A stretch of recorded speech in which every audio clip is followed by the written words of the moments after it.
What's going on is Anton from AntonDaniels.com. I appreciate you guys for continuing to rock with me, but I just got home off of an early morning flight, right? First thing through the door, I want to see my family. I love my family. You know, I'm a family man. I'm an advocate for families, right? Second thing, I got to get that hot shower because I got to throw the threads on. The threads make me feel like $1,000,000, but the third thing through my mind and all throughout the trip is that I gotta have that Tej pack. Tej makes my life uncomplicated. It's uncomplicated skincare for men. The first way that I started specifically was their level 1 system. It's a daily face wash to get rid of the dirt and grime on your skin. 2 times per week exfoliating scrub to get rid of the dead skin cells. An AM moisturizer with SPF 20 because you should always be protecting your skin from the sun, and a PM moisturizer to help your skin stay hydrated and healthy throughout the night. Here's the thing. My favorite part about Tej Hanley is that every box comes with an instruction card that tells you when to use each product, how much to use, and in what order. They really making the process of achieving and maintaining amazing skin for men uncomplicated. In addition to amazing skin, members of Tej Hanley get tons of benefits, including at least 20% off the retail price, the ability to customize your box, exclusive monthly deals, you can pause and cancel at any time, and you get free shipping. And because Tej Hanley is sponsoring today's video, they're offering my viewers an amazing deal, right? Just click the first link in the description and you get 30% off your first box, plus a free gift. It's an amazing deal. You got to get started today. You're not out here trying to look like a Dusty. And if you travel as much as I do, which I'm sure most people don't, but you know me, I'm pushing my bag chasers in order to be in the top 5%, top 10%, top 1%. We got to make our lives uncomplicated, and Tej Hanley is no better product. You got to look good. You got to smell good. And you can't be looking like a Dusty. Make sure you get started today. Click the link in the description. Get that Tej pack. Feel the Tej, my friends.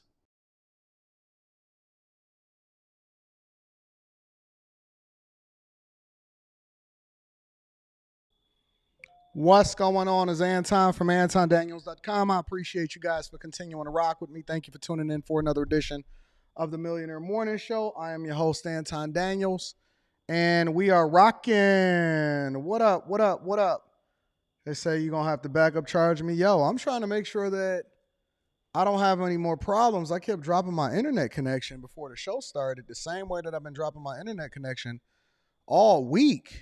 And I'm like, yo, I can't have my internet connection dropped in the middle of the show. That will be unacceptable. So I had to figure out some other way to MacGyver this thing and to back it up. And so basically what we're running off of is we're running off of the connection from our iPad.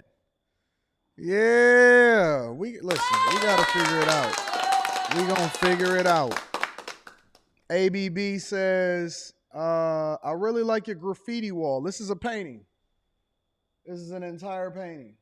That's all up on my wall. This is a real painting. So it's the painting that I got commissioned, and I got it done, and now it's over here. And so this has been the background for a long time over here at the Millionaire Morning Show. Maybe one day we'll switch it up, but I really like this painting. Maybe I'll even move it into my new place, and then I'll switch up this background. Seems like a pretty decent idea. I don't know, but we here, and I believe that we got a really stable connection. So we running this off of the internet from my iPad Pro, and we've completely disconnected from the fiber that I'm supposed to be on here at the studio, but neither here nor there. Y'all don't want to know the details of that. Let's go ahead and get the housekeeping out of the way. But before we do that, let me get one word inside of the chat. One word inside of the chat. Of how y'all feeling today. Let me get one word inside of the chat. Let me get my remote.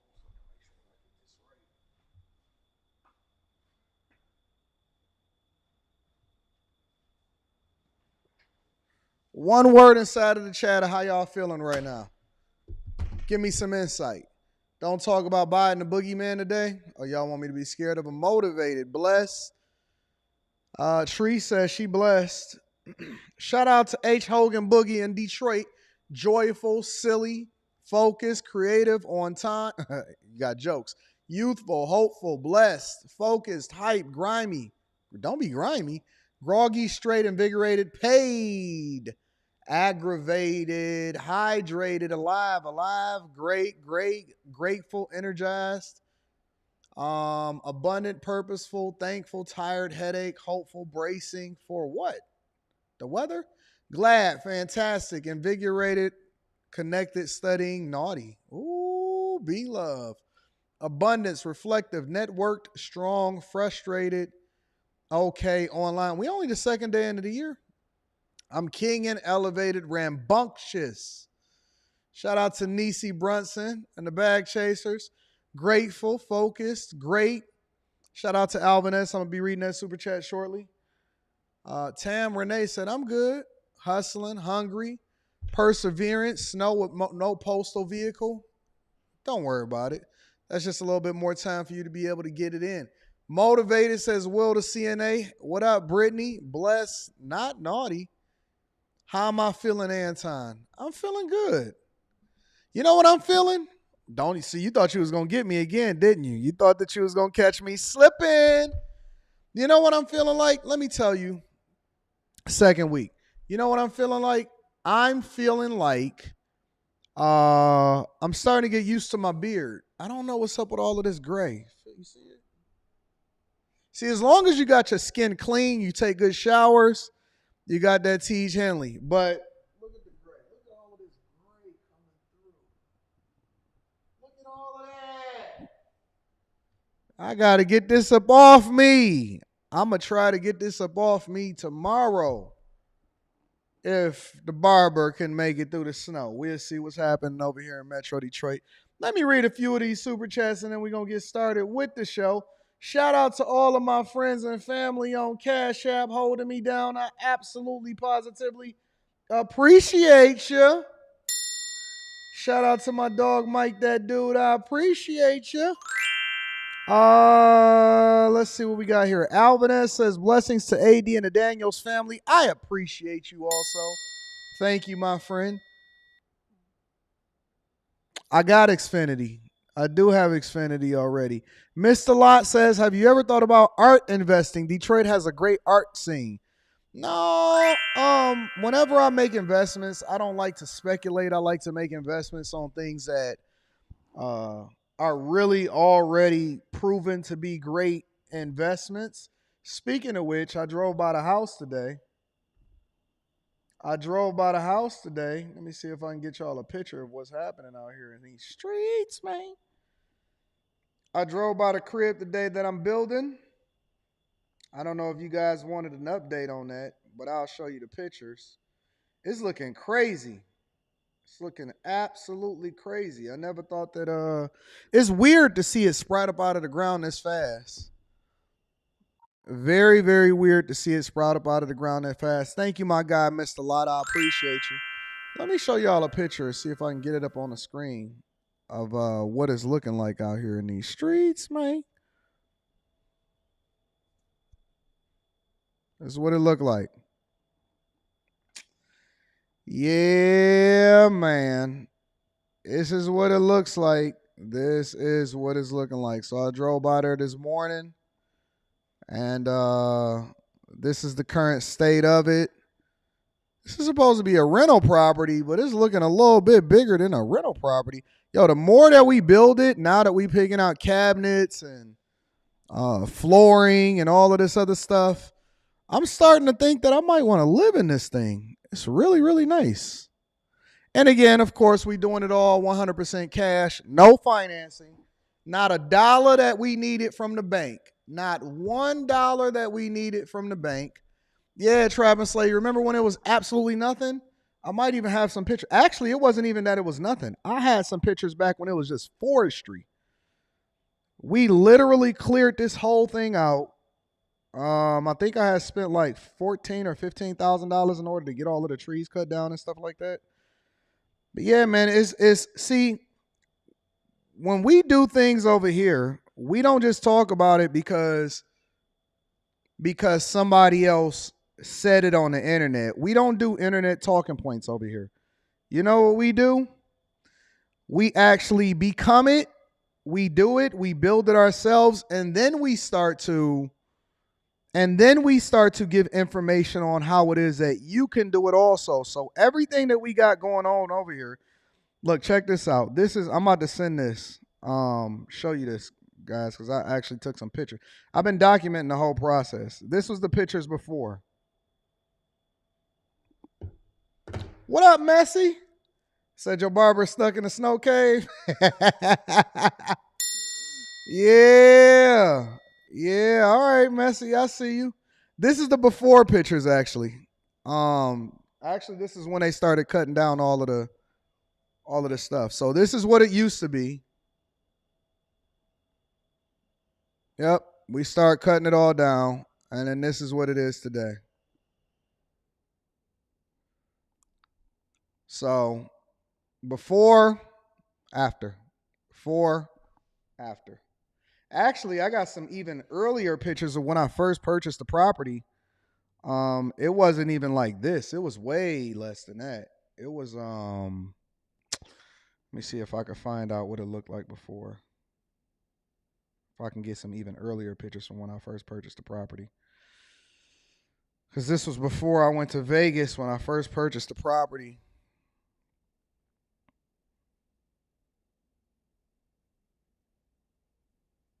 And you know I'm the receipt king, so I like to make sure I got the receipts because of a lot of people that say that they do a lot of things. But very few people actually can say that they are really doing it the way that we doing it over here at the Millionaire Morning Show. Hey, can I get some earlier ones? When it was just forestry. Oh, shoot. Went all the way back. You know how you click it on your iPhone and it go all the way back? Took me all the way back to when I was living in Miami back in the pandemic. See if I can find that. For those of you that are new here, this is an interactive show, meaning that we like to interact with the audience. So we like to show you guys what's going on as we doing it and as we building it. We don't talk about it. We really live it. Make sure y'all tap into the Patreon. Link is in the description as well as pinned to the top of the chat. Also, shout out to Tej Hanley, 30% off your first order plus a free gift. We appreciate you, Tej, for holding us down over here at the Millionaire Morning Show. Shout out to all of the newest bag chasers that's recently joined the Patreon. We appreciate you. Yep, I got it right here. This is it. Just found it. So this was the pictures. Actually, let me airdrop both of these. So this is what it looked like when I first purchased the property. Could make a house with the basement that has a separate interest for rental income. Yep, I put a shout out this Trap and Slay paying off 3 credit cards this week. Yeah, I see you, Trap and Slay, getting to it. Shout out to you. So this is what it looked like before. This is when I very first bought the property. This is what it looked like. Yep, it was all trees. Nothing was there. And I don't eat French fries. I don't eat fried food.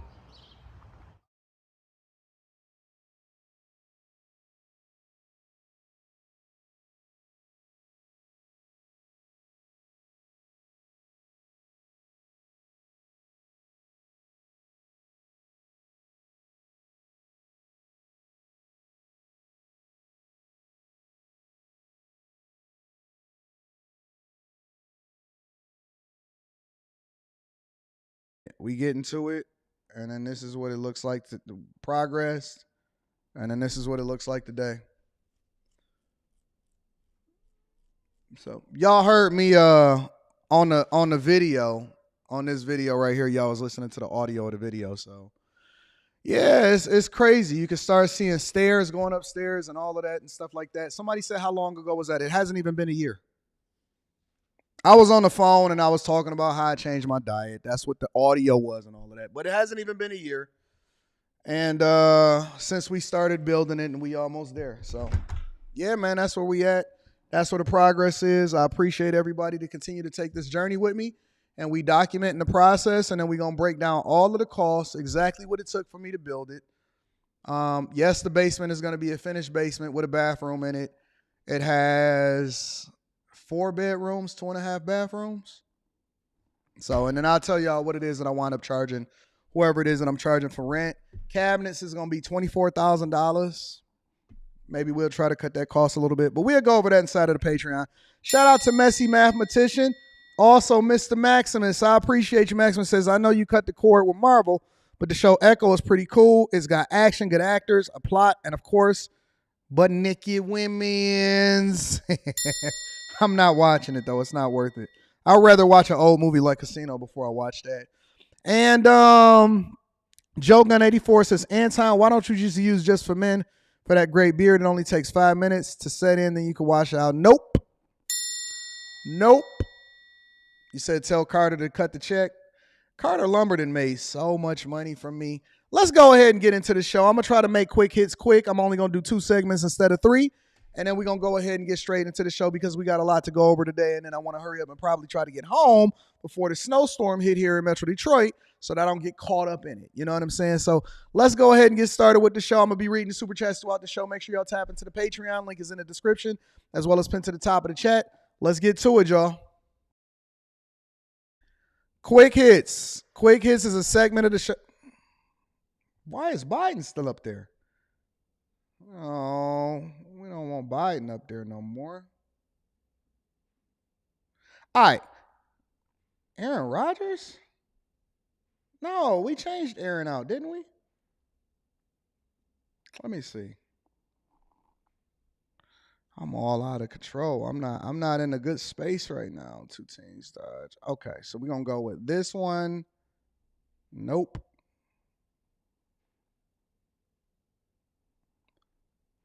Bam.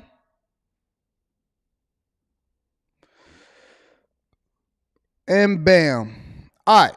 Quick Hits is a segment of the show that we don't think that it needs a dedicated segment to it all across the board. We want to make sure that we just give you guys the best information possible as quickly as possible. So first things first, a team, 2 teens actually, was shot after an argument at a pizzeria. Check it out.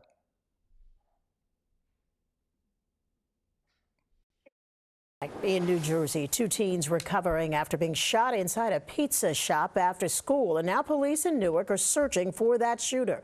Eyewitness News reporter Jim Dolan with how it all went down. Workers had been through enough for one day, and the Golden Pizza Shop in Newark shut down and locked up for the night. Police shut down traffic on South Orange Avenue 2 this afternoon after 2 teenagers, a 15-year-old boy and a 14-year-old girl, both from a nearby school, were shot here after an argument with another customer. Como si fuera una bomba. Sounded like a bomb, Maria says. She works in the pizzeria and was there when it happened. She says it was crowded with students after school, and there was an argument. He fire inside the pizzeria. That's it. And then somebody pulled a gun? The guys in the floor was taking for the gun. I don't know. But not see you, but it's only see boom, that's it. It all happened so fast and in such a confined space that witnesses were shocked by it all and say they weren't sure who fired the shots, whether it was a child or an adult. But the gunman escaped and no one has been arrested yet. This is going crazy. Like, they just don't care no more. Residents say the relentless stream of increasingly senseless gun violence in Newark wages a heavy and dark toll, not just on the victims, but on everyone. I seen this all the time. I know how this, see kids get shot, I know how this is. So like, you can say basically I'm just used to it by now. So, no new news. I'm sure you guys can try to guess exactly what the culprits are or what the color of the culprits are or the culture that this young man says, hey, I've seen this all the time. This is not a big deal.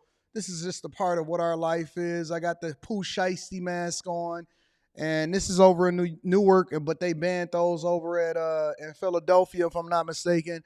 And they got into an argument at the pizzeria, and then somebody shot somebody, and of course, don't nobody know nothing. Ain't nobody seen nothing. Don't nobody know where they at. And they just running around with pistols, shooting 14 and 15-year-old boy and girls inside of the pizzeria, and it exploded. It sounded like a big boom. Don't nobody got no cameras nowhere. It's a bunch of kids in there. Everybody know who did it, but don't nobody know who did it. And so Yeah. Yeah. You can't complain to the legislators all the time when most of these things are self-inflicted. These are your children. These are your children that's out here doing the crime, carrying pistols back and forth to school. And I remember the first time I seen somebody carrying a pistol in school, I was like, it was in elementary school. It was a guy. My parents took me out of school so fast. That's when they sent me to private school. My dad was about to buy a new car. Instead of buying a new car cash, he wound up investing in my education. I'm very, very thankful for it. But it was in elementary school. I was in the 6th grade, and it was a guy, and he was driving back and forth to school, and all of the kids was looking out of the window, and it was like, oh my God, how was he driving back and forth to school? And all of the little hood rat girls was like, oh, I can't wait to ride in this car. And he was in the 6th grade with us, but apparently he was much older than us. And back then you can flunk kids before they did the No Child Left Behind. And then, everybody obviously told. And then the principal, shout out to the principal, he went and he talked to him and he searched his pocket and he found out he had a gun. And we seen that gun come out. We was like, oh, what is this? And I went home and I told my parents, I was like, come on out of that place, Anton. We not embracing the culture over here. We gonna get you on up out of there. You going to private school. Dad ain't gonna buy no new car. He kept on driving that Thunderbird with the multiple different color panels on it. We had bought the Thunderbird new, but he had it for so long that by the time that I got into middle school, it was all washed up and he was about to buy a new car. He wound up investing in my education. I went to private school for 2 years before transferring over to Cass Technical High School. And the rest is history. But yeah, the dude was driving in the 6th grade. He wound up having a pistol. That was the first time I seen a dude bring a gun to school. That was crazy. But now this is just normal. And so we don't worry about it. Kids is packing. It's just a normal thing. In other news, people are mad at the latest picture that is going to make close to, I believe, $700 million a year because he's going to get a tax break. Check it out.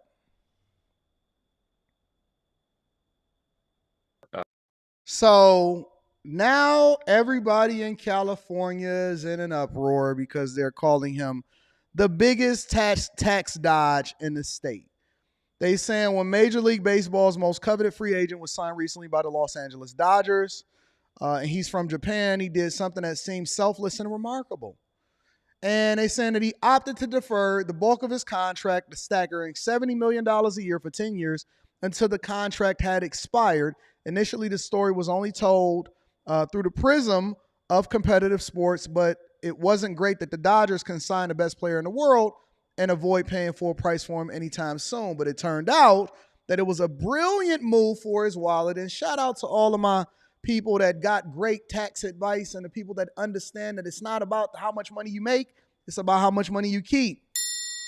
He was maximizing his ultimate pay by avoiding California's record high income taxes until he could leave the Dodgers and the Golden State before his mega millions rolled in. So he only, and this is a very similar thing, and this is the reason why I keep trying to convince you guys to step outside of these little small boxes in your mind of trying to say eat the rich, and you need to start understanding exactly how the rich think, because again, it's not about how much money you make, it's also about how much money you keep. And so his goal was to keep as much money in his pocket because he's already paying a substantial amount of money in federal taxes. And so why should he? And it's not tax dodging, right? That's illegal. This is legal what he's doing. They're literally trying to get him to pay money out of his pocket as though they were the ones throwing pitches or they the one that's being paid by the Los Angeles Dodgers. I just think that the way that we got the tax code set up today is just highway robbery. So anybody that's able to make a better decision or how to do things a little bit better as far as how to keep more money in their pocket, and basically what he said is, I only need enough money to be able to survive and maintain a little small lifestyle. I don't need the whole $700 million. I'm going to defer like 620 of it until I get up out of here because I don't want to give California an additional $100 million. I don't want to give California an additional $100 million so that they can throw it away on migrants and spending it on things that they don't even care about. Let them deal with it. So by the time that he retires from Major League Baseball and this other half of the contract kicks in, he might be drawing it in Texas or Florida or Tennessee or Vegas or any of these places. And then he can go on and live his life, and he ain't got to pay over their California taxes that Gavin Newsom set up for him. I think that this is an absolutely brilliant move. And instead of us looking at it and getting mad at it, you can do it too. Because guess what? The tax laws don't just apply to him. It also applies to you. But all of y'all want to be over there living in the Sunshine State instead of making sunshine moves. And he's going to be the one that benefit as a result of it. And ladies and gentlemen, that is your Quick Hits.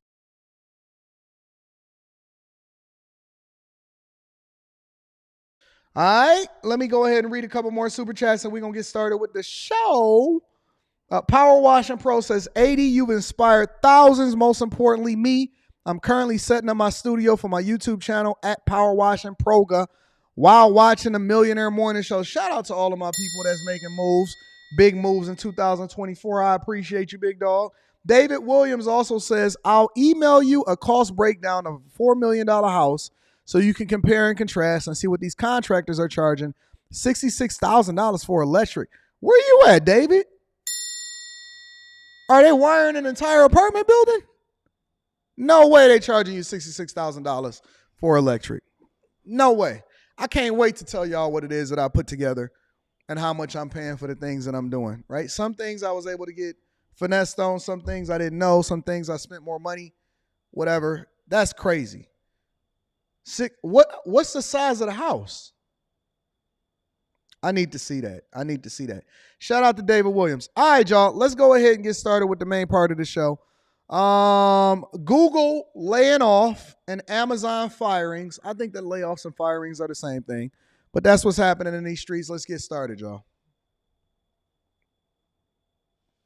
And Google has announced another round of layoffs with more than 700 people being let go. And despite these cuts, tech analysts say other companies are still looking to hire people with tech skills. KTVU's South Bay reporter LaMonica Peters live tonight at Google headquarters with more on the layoffs. LaMonica.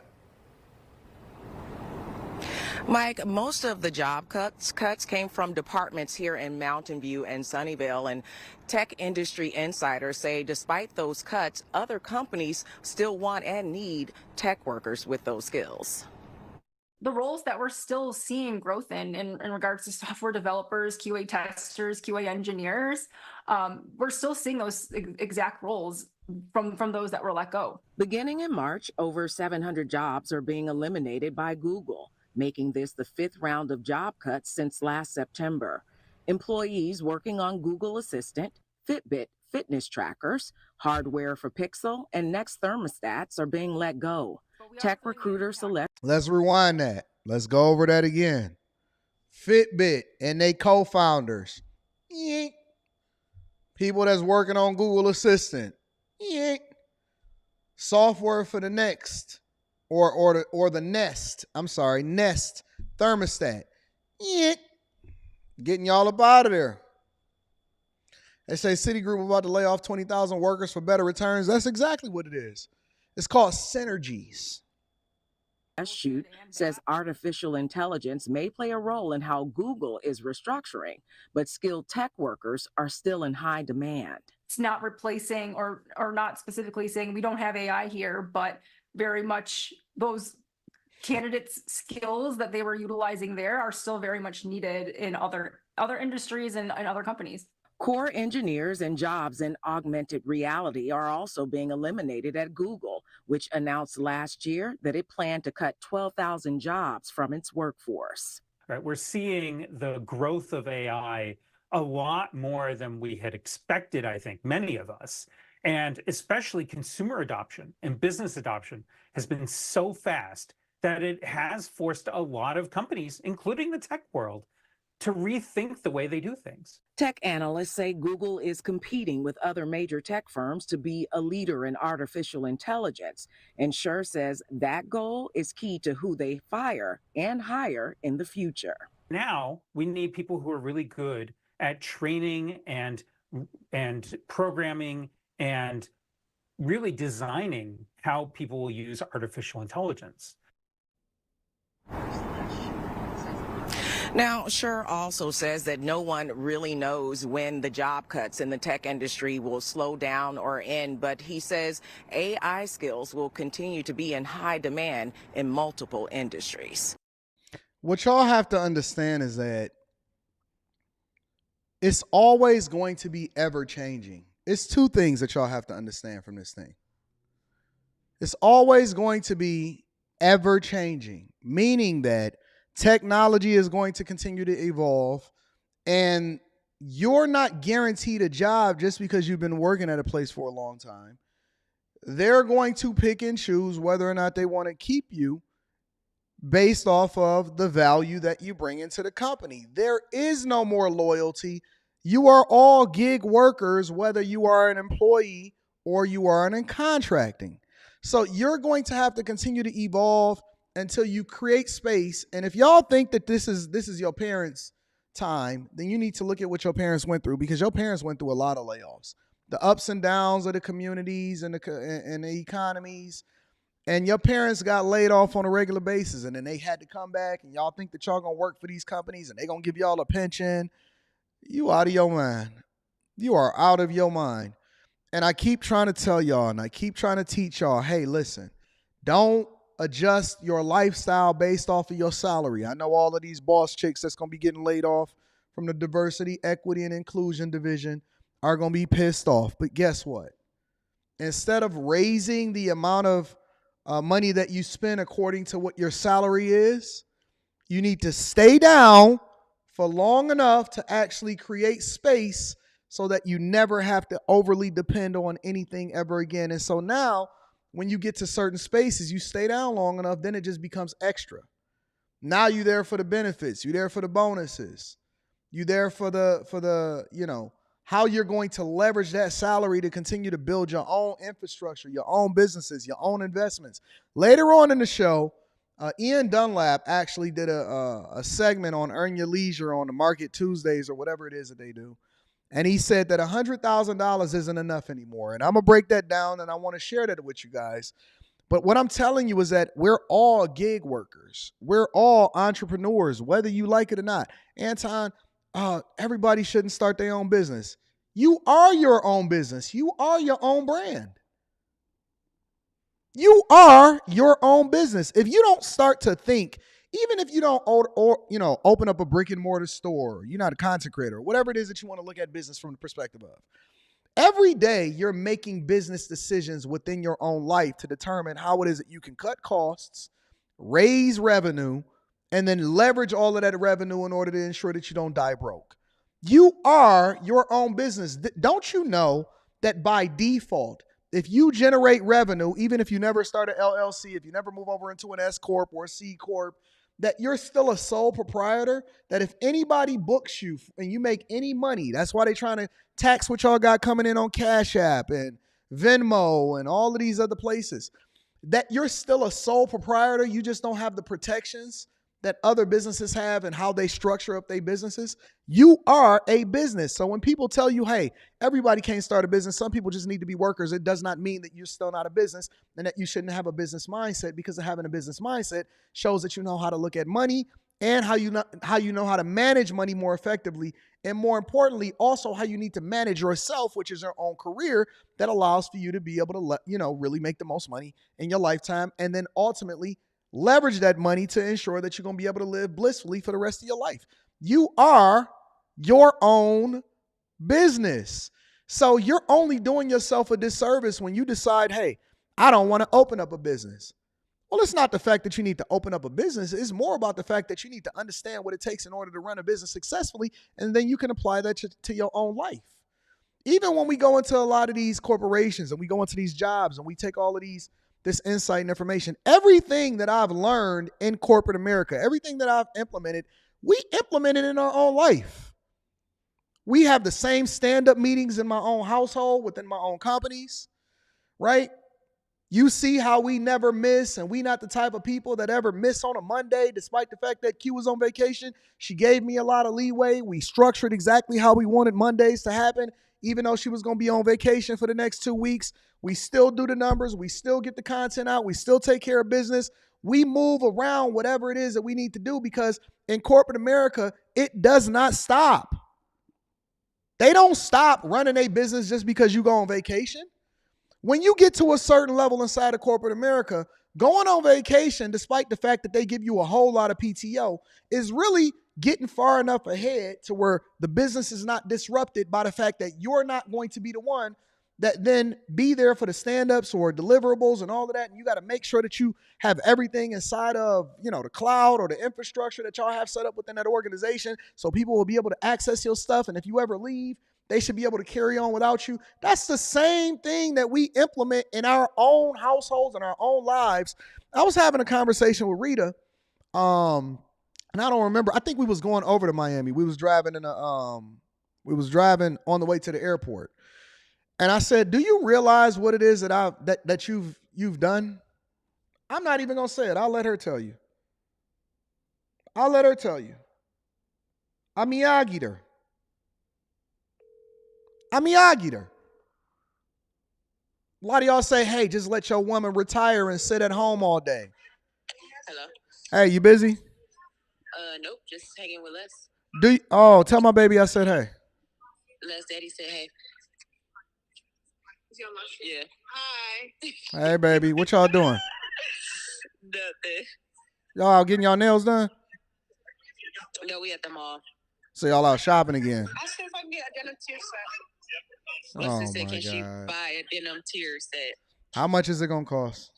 How much is it, Les? I don't even know. Probably like 6. She said probably like 6. Yeah, she can get it. She said, yeah, you can get it.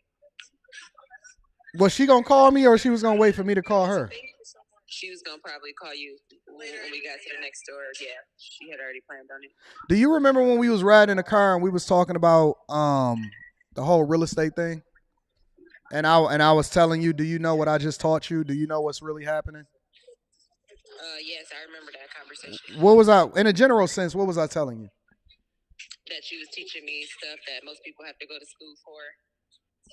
And you was teaching me how to basically be able to take care of myself if something were to ever happen to you. All right, thank you. All right, bye. My goal, the reason why, listen, y'all got these women living these soft lives. Don't worry about what 6 mean. Y'all got these women living these soft lives, okay? And what you're not doing, just because they sitting at home don't mean that they're not supposed to be productive.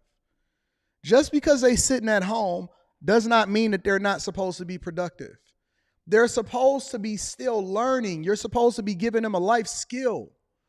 So what I basically forced Rita to do is, because women always need to be productive and we need to figure out how to leverage their skill set in order to really bring as much value into the household. Okay, so because she not working a regular job don't mean that she not going to be productive. She's basically learned every single thing that she possibly can. She documenting everything. Everything is in Google spreadsheets. Everything is in the cloud. We making sure that we taking care of business. And so what I've allowed for her to do is really bring value into the household by teaching her a skill set that not only carries her if anything ever happens to me, right? But it also teaches her a skill set to help her to continue to look at things a little bit differently, so that when we go out there and we look at property, or we talking to contractors, or we building things, she'll be able to use her insight and information and say, no, Anton, I don't think that makes sense, because this is what we did on the last project and this is what it costs and all of this stuff, right? And so I basically made her a builder. I taught her how to use the resources that we already have and leverage that in order to continue to multiply it. And so she is a business. Rita is a walking, talking female version of me from a business perspective now. She's a walking, talking version of me from a business perspective now. I don't have to ever work again. I could just have her run the real estate arm of what we got going on, and she knows exactly what to do. She knows how to build a house from scratch. She knows she already did it. She done pulled her third and her fourth permit on the new houses that we building. She like, oh, working with this city is much easier because that one was harder the first time that we did it. And so when you find a woman that is willing, or women, when you find yourself the opportunity to get up under the covering, if you just shut up for 5 minutes, maybe he can put you in a position and you don't even know what he's doing for you. But a year later, because she trusted the vision that I had for her, when she trusted the vision that I had for her, then a year later I said, listen, I Mr. Miyagi you. She said, what do you mean? I said, okay, paint the fence. You know what I'm saying? And she's like, oh, well, this is how much this costs, and this is what this contractor is supposed to be doing. And you are a business. We are supposed to be taking every single thing that we learn from corporate America, from life, from our life experiences, from running a restaurant, from user experience. I took my user experience in corporate America and what I've learned in design and start to implement that in certain other things. And so we use that for the design of the house. And we looking at it and how they going to come into the house and how are most people doing things. We're supposed to be making sure that we teach a life lesson and we look at everything from a business perspective. Even when they don't know that they learning it, they learning it. There's no way that listen, her alone, the amount of information that we've poured into Rita and Leslie, they are literally walking millionaires. They are walking conglomerates of what $1 million people look like. Walking conglomerates of million. Anton, well, you bought a Porsche. That Porsche don't mean nothing based off of what it is that she's doing out there as far as building them homes for me, though. Because when I say, hey, get out there and meet them contractors, go out there and do this. She was, listen, yesterday afternoon, she FaceTiming me. Hey, look, the stairs is up in here, and then we going to redirect them, and they did it exactly how it is that we supposed to do it. I don't care nothing about no Porsche. That's a perk. It's just like you being an executive at a company and you have an executive car to be able to get back and forth to. These are the perks of what happens when you work for me. The people that work for me, they benefit. They drive nice cars. They get perks of the job. They get company cars. She not the only one. She not the only one that get all of the perks of the job. That's what happens when you bring it in and you're producing and you're being very, very fruitful in what it is that we building as a company. Ask Q. Q know. When I met Q over there on the other channel, she knew what was up.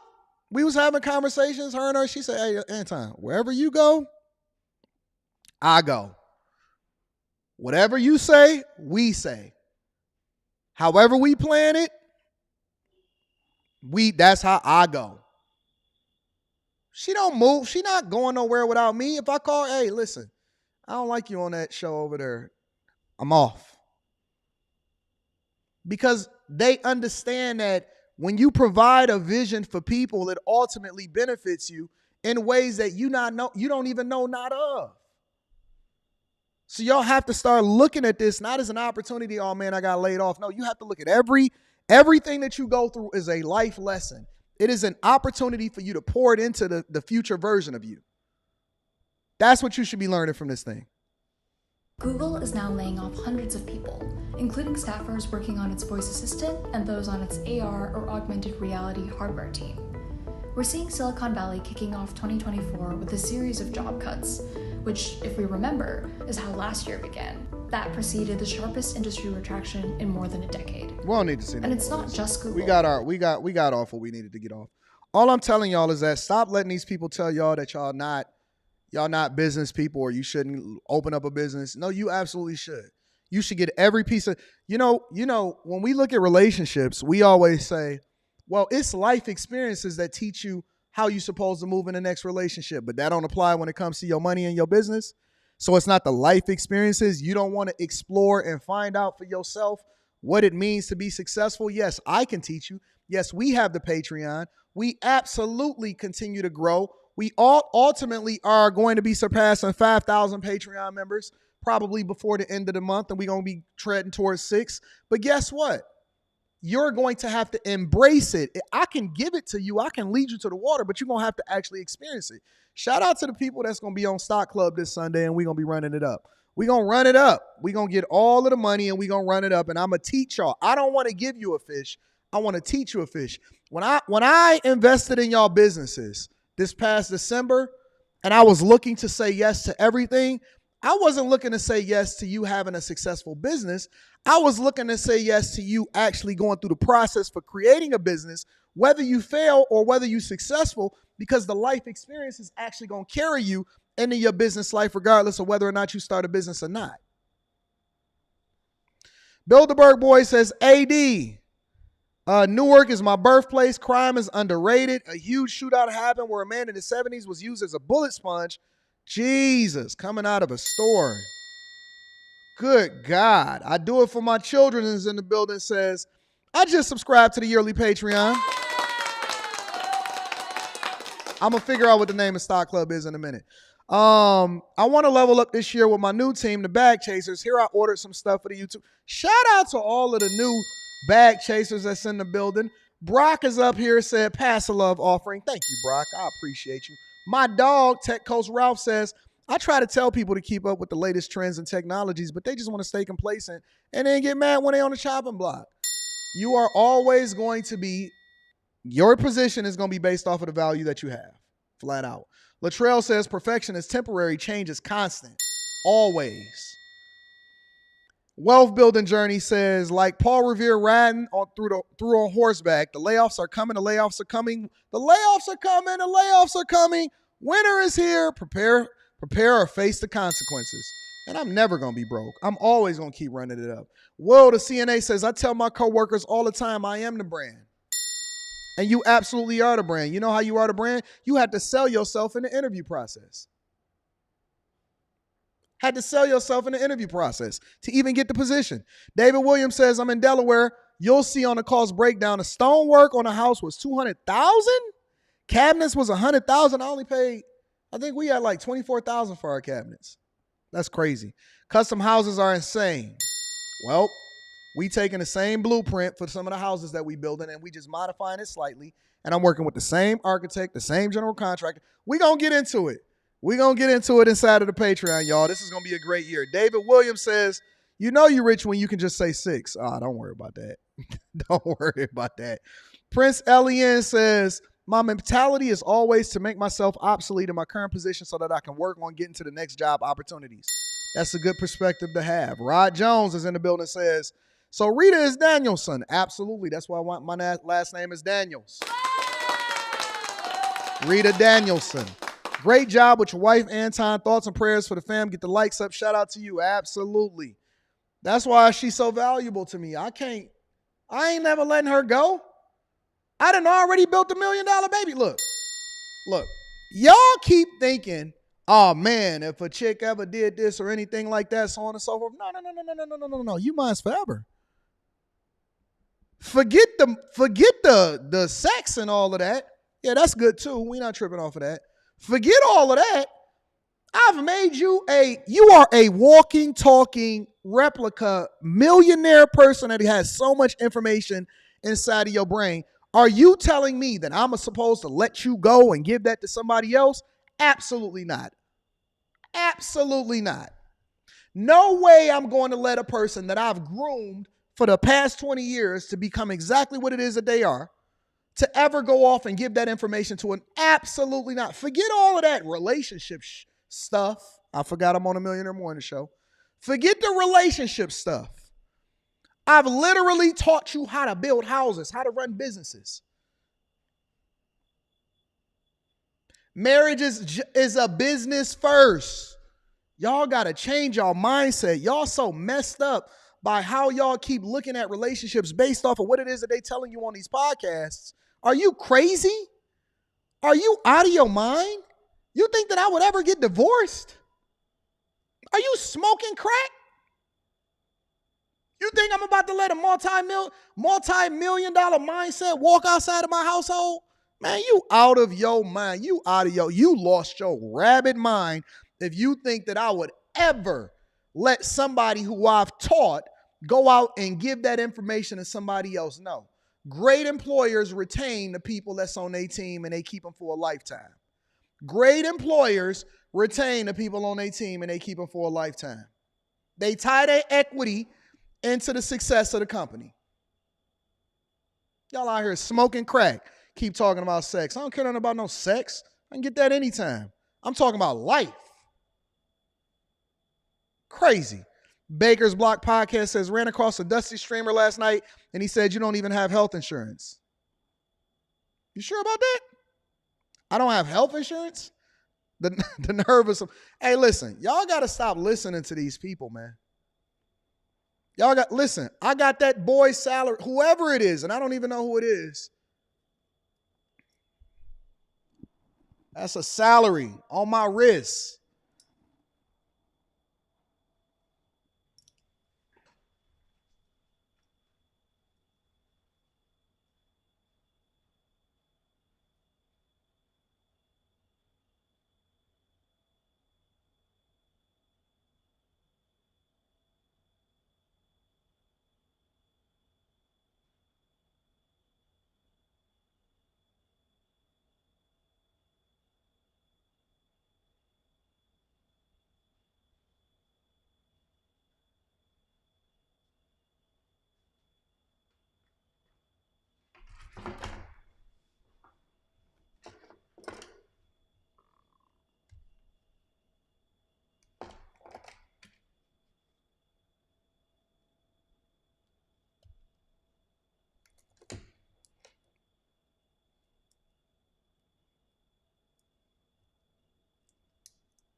Thought we was done with this in 2024.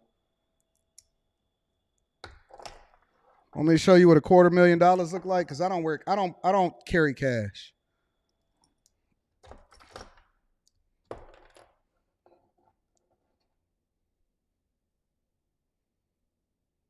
I don't carry cash. I don't believe in cash.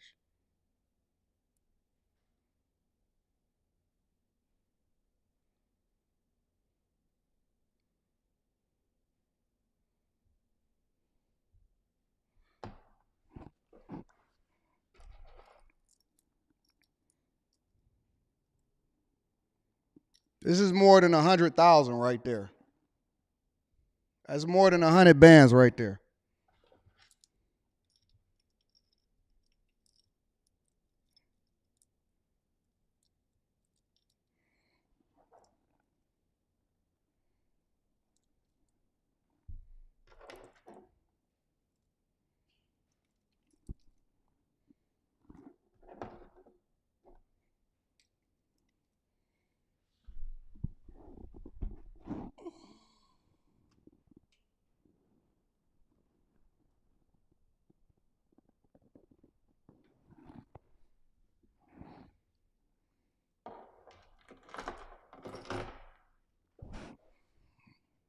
I think I wanted to switch my watch up anyway. I actually went to get them just to figure out what it is that I wanted to switch out.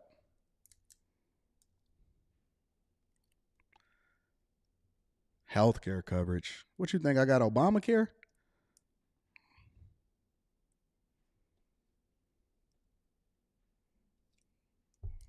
I don't carry cash. I only carry appreciating assets. That's what I carry. Appreciating assets. You know what I'm saying? Stop entertaining the foolishness. I'm going to continue to read Super Chats throughout the show. Let's get to the next thing. I like that. I like doing this. Y'all motivate me to continue to push. When y'all see the next thing that I pick up, it's going to be crazy. Crazy. Anyways, let's continue on with the show. I felt very, very bad for this guy. I felt very, very bad for this next person. Have y'all seen this story? Are y'all aware of this man right here? I sat and watched him pull his mask down at my front door. And I still, like I said, I didn't register, man. A homeowner on the city's Far East Side wrestled a gun away from a burglar and shot him. Good evening to you at 5 o'clock. I'm Mark Mullins. And I'm Nicole Griffin. The homeowner survived the encounter. The intruder did not. Tonight, the Marion County Prosecutor's Office is checking out the man's story, a story he is sharing with WRTV's Adam Shooms. And that homeowner tells me Tuesday night he saw that suspect walk up to his front door, put a ski mask on, and force himself inside the home. Inside the home, the homeowner tells me a struggle began before shots were fired. He smacked me in the head with the gun and told me I knew what it was. And then I'm like, I yelled out. I said, hey, they're trying to rob me. He got smacked in the head with the gun. I went from rose gold. You know what? Let me switch up for a minute. I want to go both. I want to go rose gold and yellow gold. Smacked him in the head with the gun and said, you know what it is. That's what we call pistol whipping. That, ladies and gentlemen, is what we call pistol whipping somebody. He pistol whipped him with the gun, and then he said, you know what this is. We're going to go double band today. All right? 100K. So it's a lot of people, and when I was reading this story, when y'all sent it to me, and I was looking through the comments, I like to look at what the reaction of the people are. A lot of times people feel sorry for the person that suffered the fate that they was trying to cause for somebody else's whose house they was breaking in. A lot of people was feeling bad for the person that lost their life. You ran up in somebody else's house and hit him in the back of the head, pistol whipped him and said, yo, you know what this is. You know what this is. More than a dozen bullet holes mark Brent Smith's home on Indy's Far East Side. Signs of what he says was an act to protect himself. Police say it was an attempted home invasion. Smith says the suspect's gun was fired as he was struggling with the masked man. When the gun went off, I hear thousands of gunshots. So I was trying to get up here to push my door back up, but they kept firing. So the guy, it was his gun. I had his gun, so I opened up my door and was shooting out. But when I opened the door, I didn't even know he was right there, man. I didn't know I shot him, man. Smith says a group of people then got in a car and sped away. That don't make no sense, man. I didn't want to do that. So wait, I didn't even realize this. I didn't realize that it wasn't just one person that had ran up on this guy. It was multiple people that ran up on this dude. Multiple people, and he just so happened to be the one that got his gun took from him, and the dude started defending himself against all of the rest of the people, and then they got in the car and took off. That is absolutely horrible. That is a horrifying experience for the homeowner. But let me give him a round of applause. The only thing I feel bad about, is one thing. I feel bad about the fact that he feels bad about what it is that he had to do to these people. There's no way that he should be the one that's mourning right now. He should not be feeling bad, but that's the sentiment of good people. That's what happened when you're a good person. When you're a good person, often at times you get taken advantage of. And they see you as food. Yes, they do. See you as a come up, see you as an opportunity, and see you as food. And so now he got to be out here feeling bad at the fact that he had to defend himself when they ran up inside of his household and said, you know what this is. Why did they target him? I didn't want to do that. But in Indiana, people have a right to defend their homes. What the law says specifically is that I am justified in using reasonable force, including deadly force, if I reasonably believe that that force, meaning deadly force, is necessary to prevent or terminate an unlawful attack on or entry into my dwelling. Attorney Guy Relford is an attorney and is also a firearms instructor. He isn't connected with this case, but says people like Smith who are in this kind of situation are protected legally. If you're justified at that time, you have no obligation to retreat. In other words, run away first before you defend yourself. And there's a, and that's what makes it a stand. You know what the unfortunate part about this is that we sitting here and they were sitting here debating.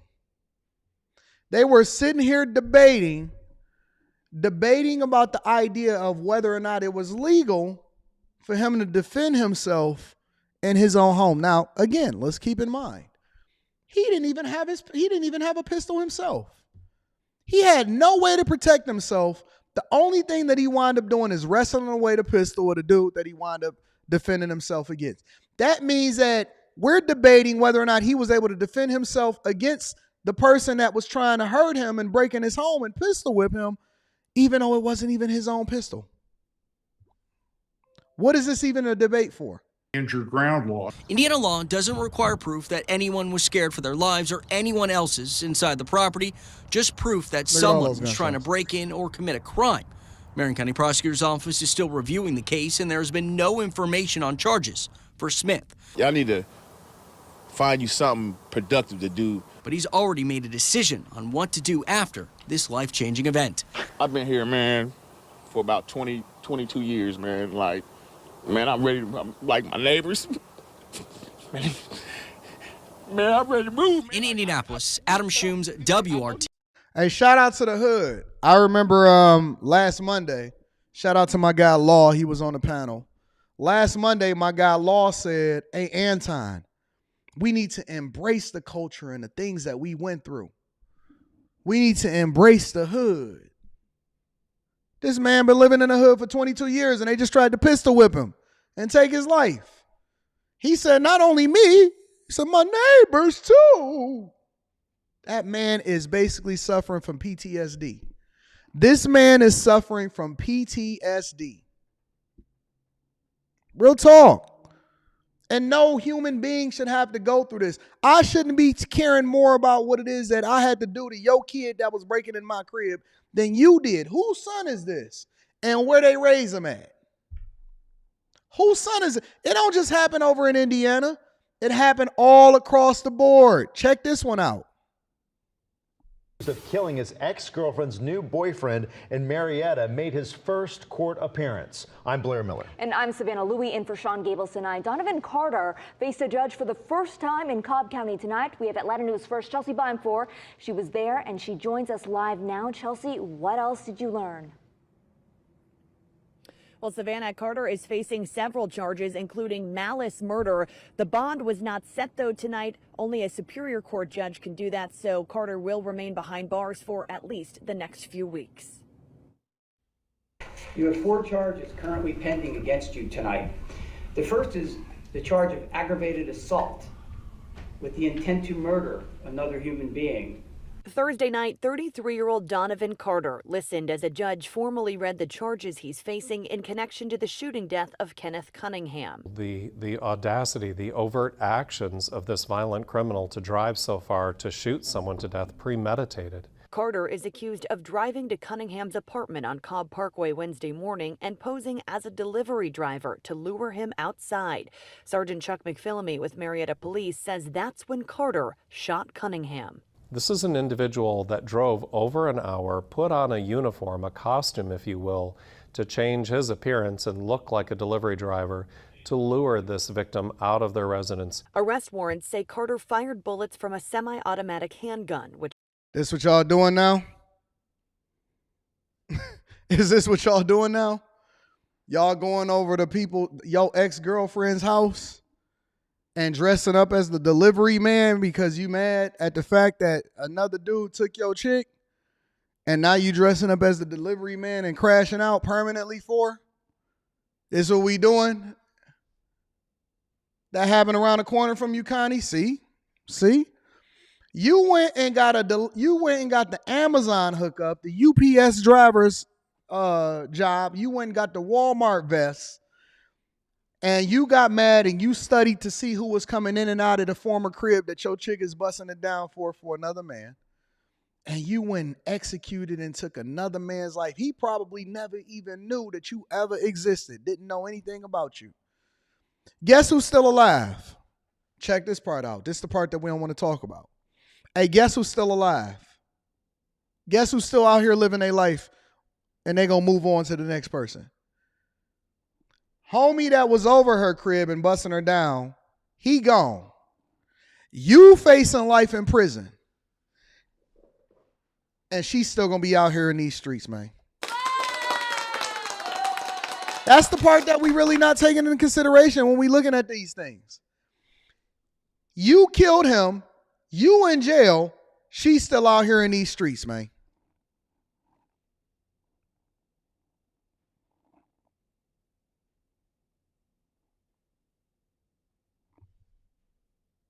Struck Cunningham as he was running away. Marietta police say after he pulled the trigger, Carter drove over an hour away back to his home in Gwinnett County. 6 agencies worked together to track him down. He was stopped yesterday afternoon. By evening, he was already in custody. Overnight, he was booked into the jail, mere hours after all of this originally occurred. Marietta police are still investigating the motive, but say Cunningham was dating Carter's ex-girlfriend. Carter remains behind bars tonight in Cobb County. This individual will now be held accountable for this violent crime. Look at that man.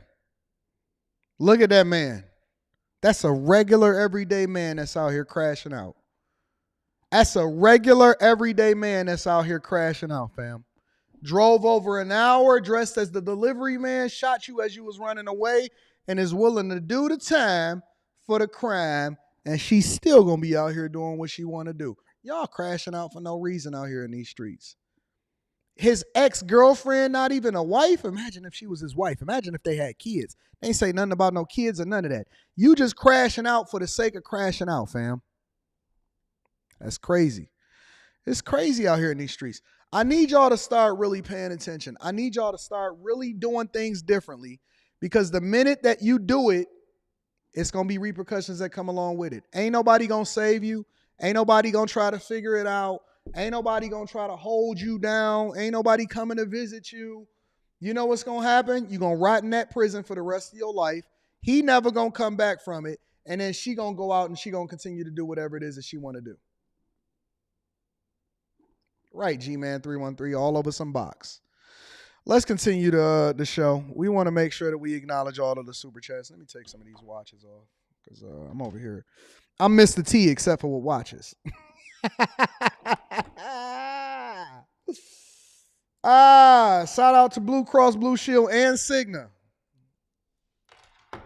Healthcare companies. Shout out to Blue Cross Blue Shield and Cigna. We love Blue Cross and Cigna. We rock with them. Great. Delta Dental, all of them, we rock with them. Counselor, shout out to everybody that got an HSA account too. We love y'all too. Counselor Mr. G says, I have not had time to stop by here till now, but I heard your wife is having surgery soon. Send him up. Thank you, Counselor Mr. G. We appreciate it. Thank you, my friend. Shout out to the good healthcare coverage. And we got life insurance. That's a premium today. Brandon McMillan says, I got the 10 ball for you, big dog. Thank you, Brandon. I appreciate you. Jamal Fowler says, every day is a get money day. I agree. Ray Sean, what up, though? Stock chasers in the building. I like that. Play off the bag chaser, stock chaser. Somebody said that yesterday, too.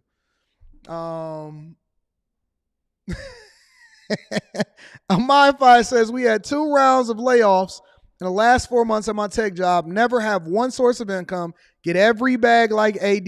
Get every bag like AD says. You know what I'm saying?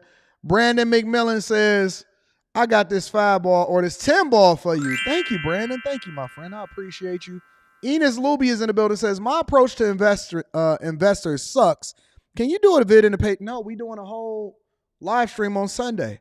Landing my plane tends to be rough. I have a meeting in 2 weeks with a potential investor. All right, we're going to talk about Enos. Chris J says, round of applause for the homeowner. A.R. Smitty says, so true, that's right. That's righteous people turn heartless, and now they got PTSD. Kung Fu Hustler says, always a bum ninja, making it hard for the good people.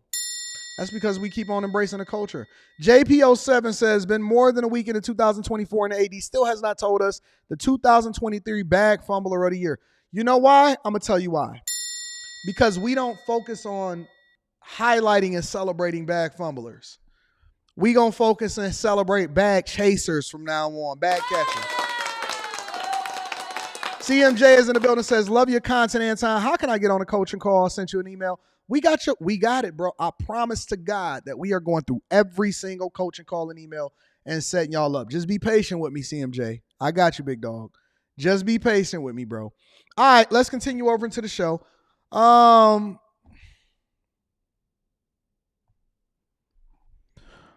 You know what it is. What more do I have to say? But we don't want to go over to the Chicago mayor. He sat down for the one-on-one the other day. He sat down for the one-on-one, but we're not going to do the one-on-one yet. We want to make sure that we understand what's going on over in New York first. All right? Before we get to the one-on-one, we want to make sure y'all up to date of what's happening over in New York, because now they trying to get the migrants to get a curfew. Could curfews be coming to migrant shelters in the city? The mayor's office says it's something they're considering. Fox 5's Jessica Formoso live outside of the Row Hotel in Midtown, where some migrants are staying. Jess. Steve, Natasha, almost 70,000 migrants are in the city's care at this moment. And like you said, some are staying here at the Row Hotel, others at Hertz sites across the city like Floyd Bennett Field. But now the city is considering a curfew that is already in place for traditional homeless services shelters across the city. Now, this idea of implementing a curfew at migrant shelters was brought up at a closed-door meeting. Look at that residence that they stand in. Wow. Wow. Who would have ever thought that you can travel over into the United States of America and the first place that you stay in is the Row Hotel in NYC? Hold on. Give me a second. Row NYC. Who would have ever thought that the American dream also included you staying at the Row Hotel in NYC? That's impressive. That is impressive. Top hotels.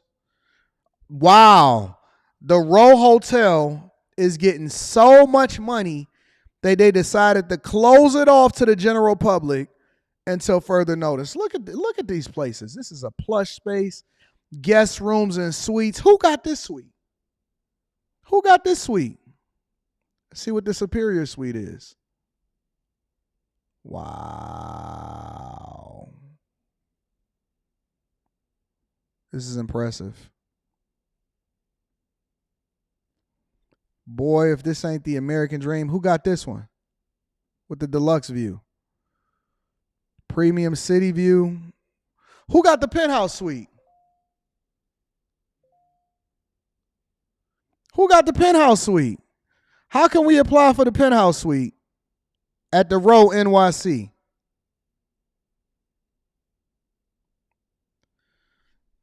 Cost a night, Row NYC.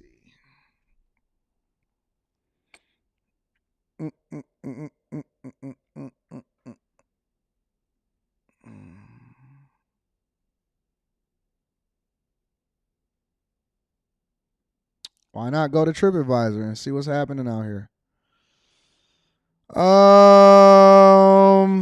Obviously they're not doing any more reservations because it's 100% booked up 100% of the time.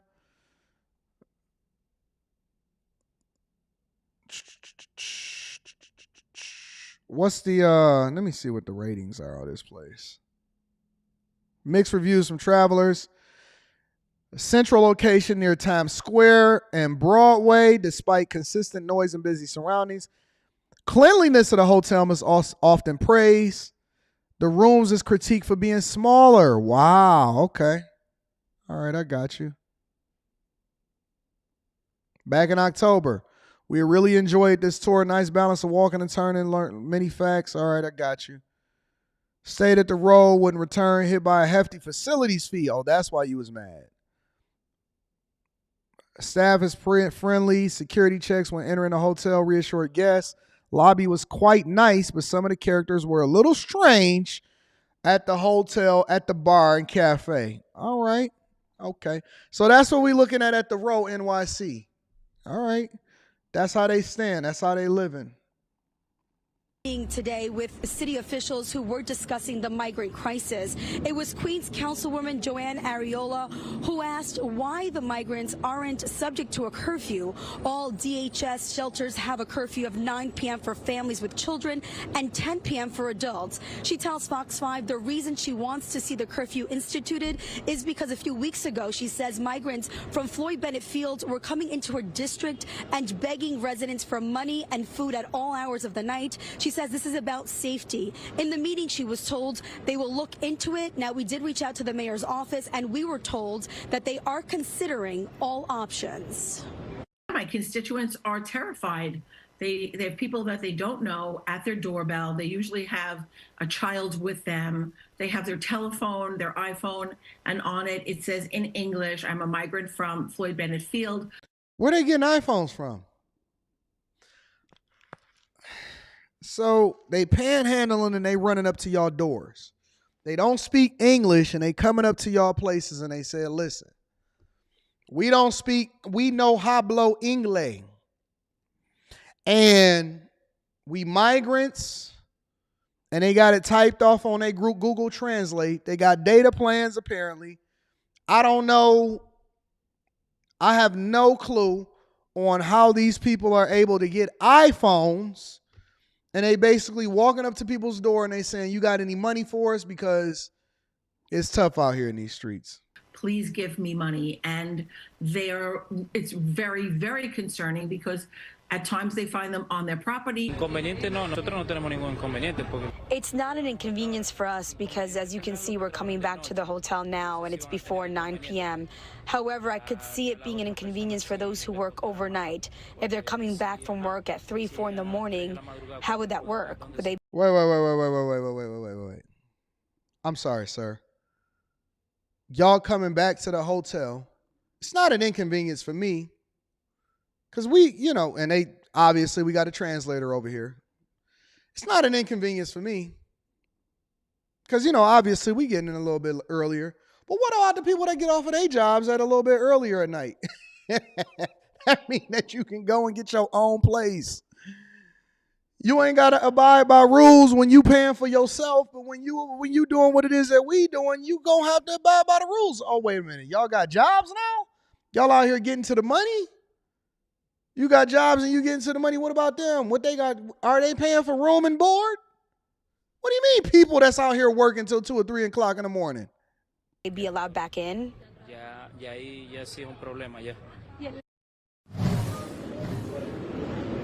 Now, Mr. Garcia's wife there told us that this could also be a way from stopping migrants from being out all night doing nothing. She says as long as that they can prove that they're working and are able to come back to the shelter, she does not see a problem. Now, Councilwoman Ariola says that already there are reasonable accommodations for those who are in the traditional homeless shelters across the city, that if they work at night, they're able to come back without an issue. So she says they do not foresee any issues if they implemented here at the migrant shelters. Here's my question. Where are these people working and where did they get their work permits? Because obviously a lot of this is flying under the radar and we're not really aware of what's really happening in these streets. And what I'm trying to understand is where they get these work permits from and how they making all of this money.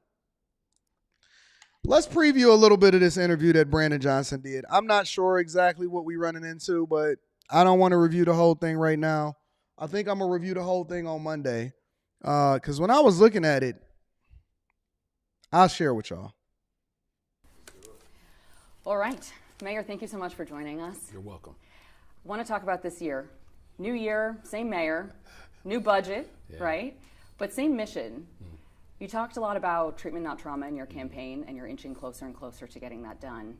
When do you expect crisis responders to be on 911 calls? Well, as you've indicated, the mental health crisis in this city has unfortunately have not been, met with real investment. And what is wrong with this? With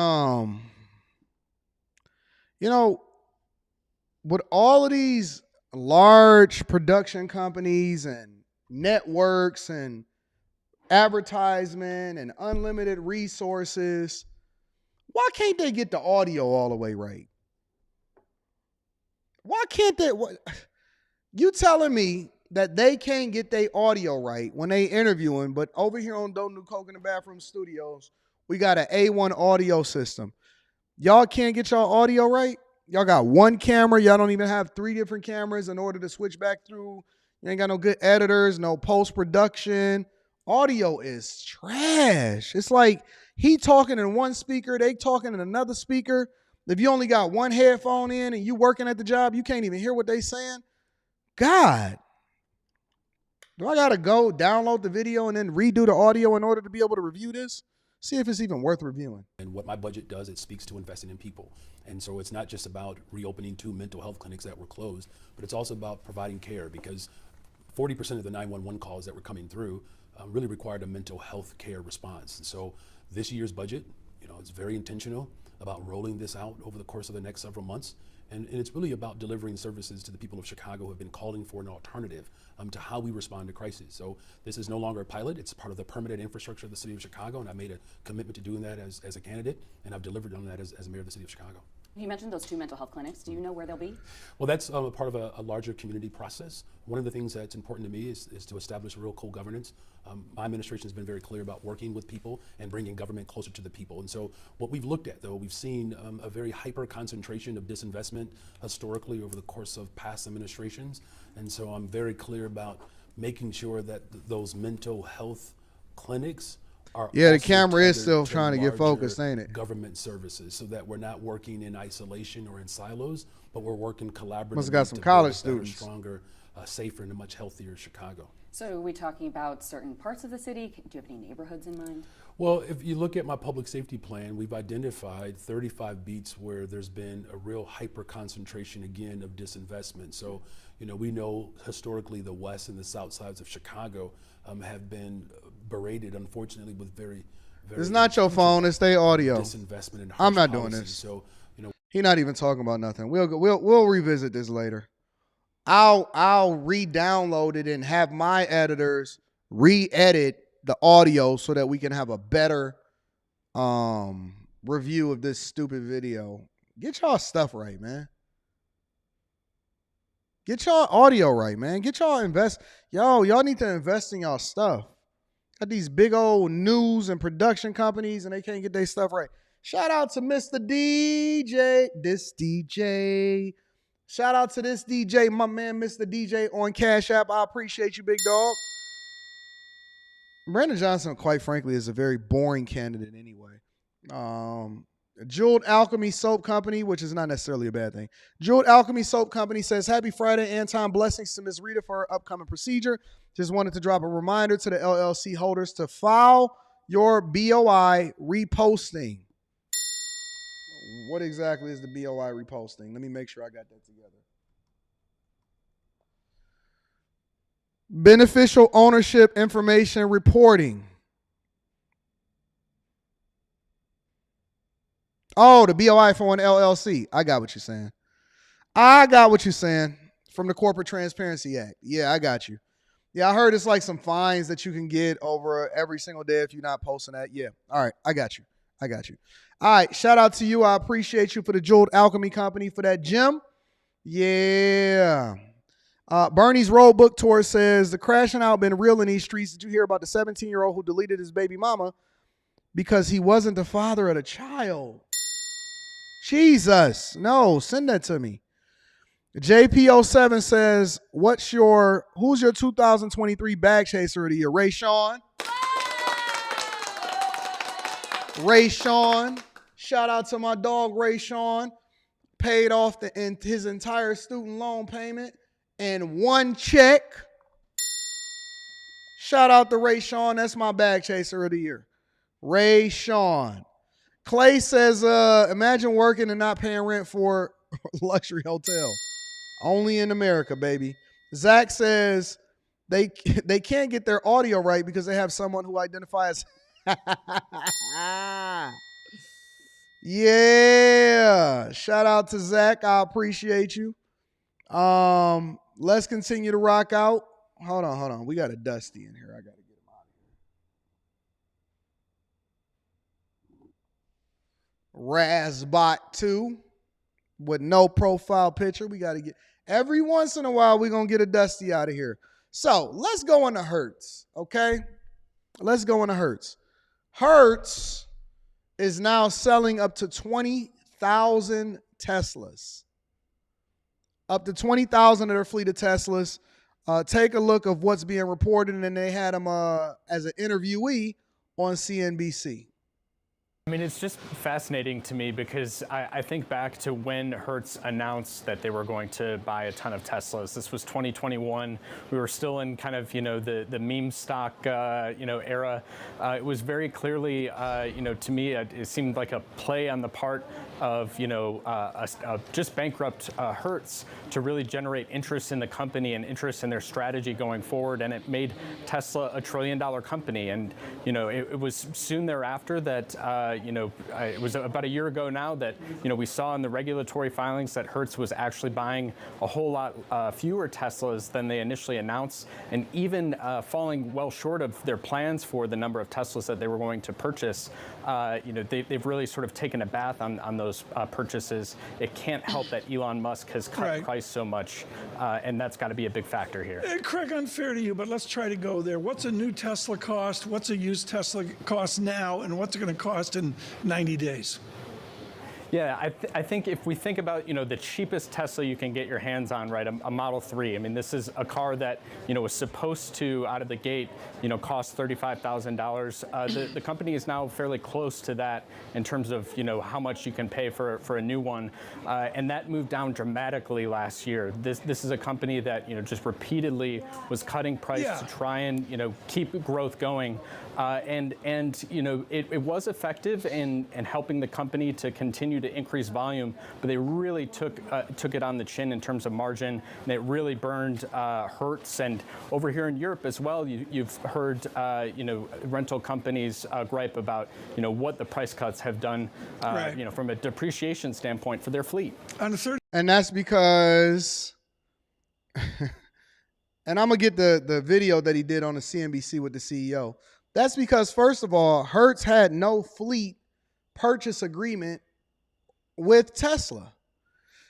When y'all getting y'all Chevy Malibus and Toyota Camrys and Kias and Optimas and all of that stuff, when y'all go over into National and Hertz and Avis Rental Car and Enterprise and Alamo and all of these same companies that's all owned by the same people. When y'all go into these companies, they are getting a severely discounted rate for how much they are paying for these vehicles. The first mistake that Hertz made is they paid full price in order to try to market themselves when they were really just doing Tesla's job for them by marketing Tesla's vehicles. Tesla was getting free promotion. It was charging them full price. And then Hertz ordered a whole bunch of them at retail instead of getting them at fleet sales and wholesale. That's number one. Number two, they can't control Elon Musk because Elon Musk is going to do what's in the best interest of Tesla, not necessarily what's in the best interest of Hertz. So one of the things that, if you study historically, automotive companies, they don't really make a lot of money off of rental car companies and fleet sales. They charge them a different rate because they agree to buy more of them. They swap out their cars and they wind up selling them on the market in order to keep their fleet fresh.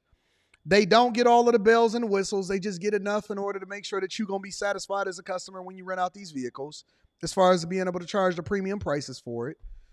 And the auto manufacturers, even back when things started getting a little bit tighter for the auto manufacturers, a lot of shareholders were okay with auto manufacturers not selling as many cars over into the rental car companies because it wasn't necessarily a profitable venture for them, especially with car sales. Now, truck sales is a little bit differently, but especially with car sales, it wasn't really a profitable thing to do. So when you see Hertz make this move, this is why I don't like investing in these companies. I don't like investing in the enterprises. I don't like investing in airline stocks. Because first of all, they're the first people or the first companies that people walk away from as far as leisure travel activity when there's a crunch. Whenever there's layoffs, whenever the economy is messed up, if there's a pandemic, the first thing that people are going to cut out is leisure. vacations, traveling, cars, hotel rooms, all of that stuff. I remember my dream, even being a young man, one of my biggest dreams was, this is bad for Hertz, not Tesla. This is bad for Hertz, Jessica. One of my biggest things was I wanted to own a boutique hotel. Not anymore. Because as I grew older and I became a man, I understood the inherent risks and the true costs of what it takes in order to own a hotel. And then also the repercussions that come along with that once you're in a situation when the economy crashes. And the worst thing that you could do is be the first person on the chopping block. Whenever there's a crash or an issue or a war or inflation issues or people trying to cut back, you don't want to be the one that's at the forefront of the movement as far as the first thing that people cut out when they having issues with their budget. This is Hertz CEO answering questions from CNBC as far as his announcement to cut fleet sales or cut fleet investment in Got some pretty Tesla. big news from the major rental car company that all of us know. Is that $9.15 a share this year or year over year? 1 year over year. Now listen, 2023 you could miss. Most companies, especially technology companies, brick and mortar, Amazon, Walmart, all the way across the board, you could barely miss.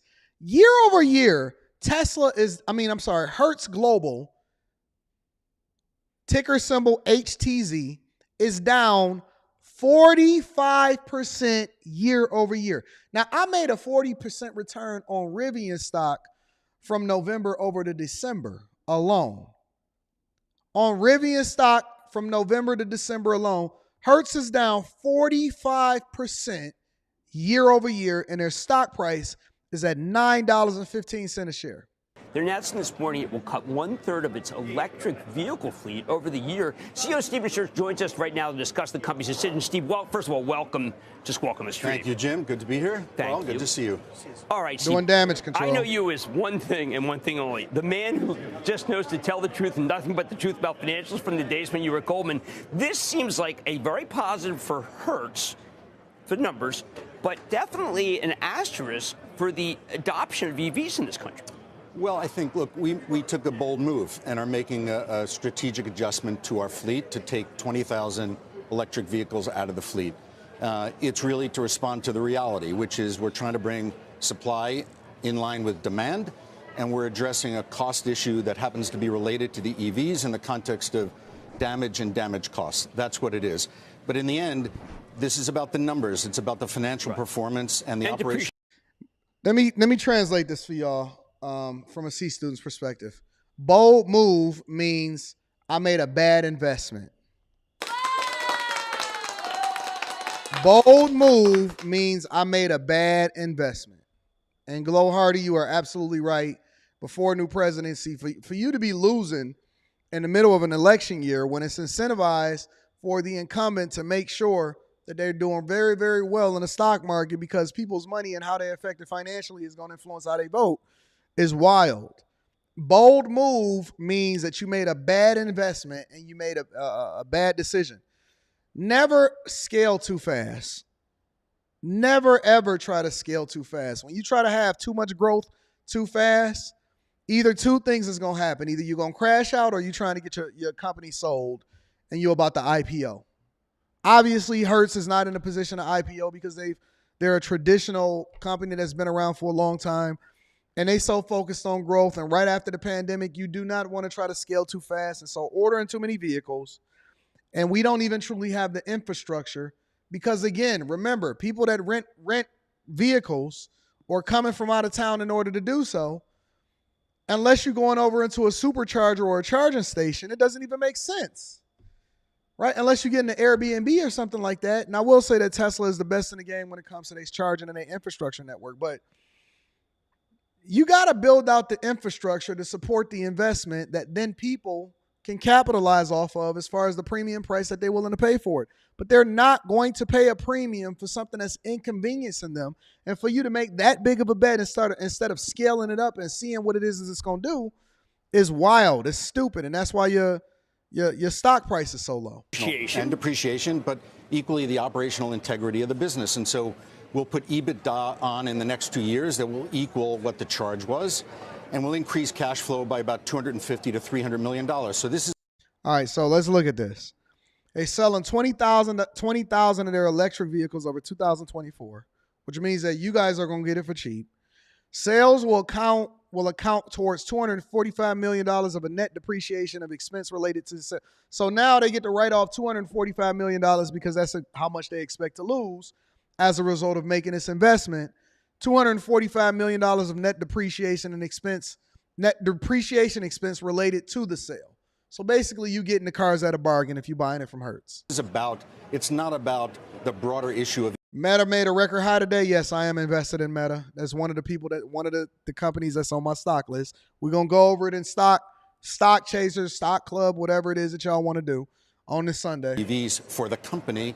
It's about financial performance and operational integrity and adjusting ourselves in the way in which I think the business needs to be run. No, I think that one of the things that you were spot on was that, look, Tesla's the largest in the country, and you wanted your fleet to reflect Tesla. At the same time, unlike what Kathy Wood said earlier, you were explaining that there is depreciation. These do not go up in value after you buy them. No, I mean, look, the reality here is that we're experiencing the consequence of a material price decline in Teslas, but in EVs more generally. So at the beginning of this year, when Tesla took down the price of their cars, residual price falls, depreciation goes up. That's obviously a cost to the business. I'm up 16%. We need to face that reality. Since the beginning of the year. Tesla did what they did for reasons that are presumably good for their company, but we just need to adjust to the reality of what the cost input is of this car. And so we've made this move to really put ourselves back, on track.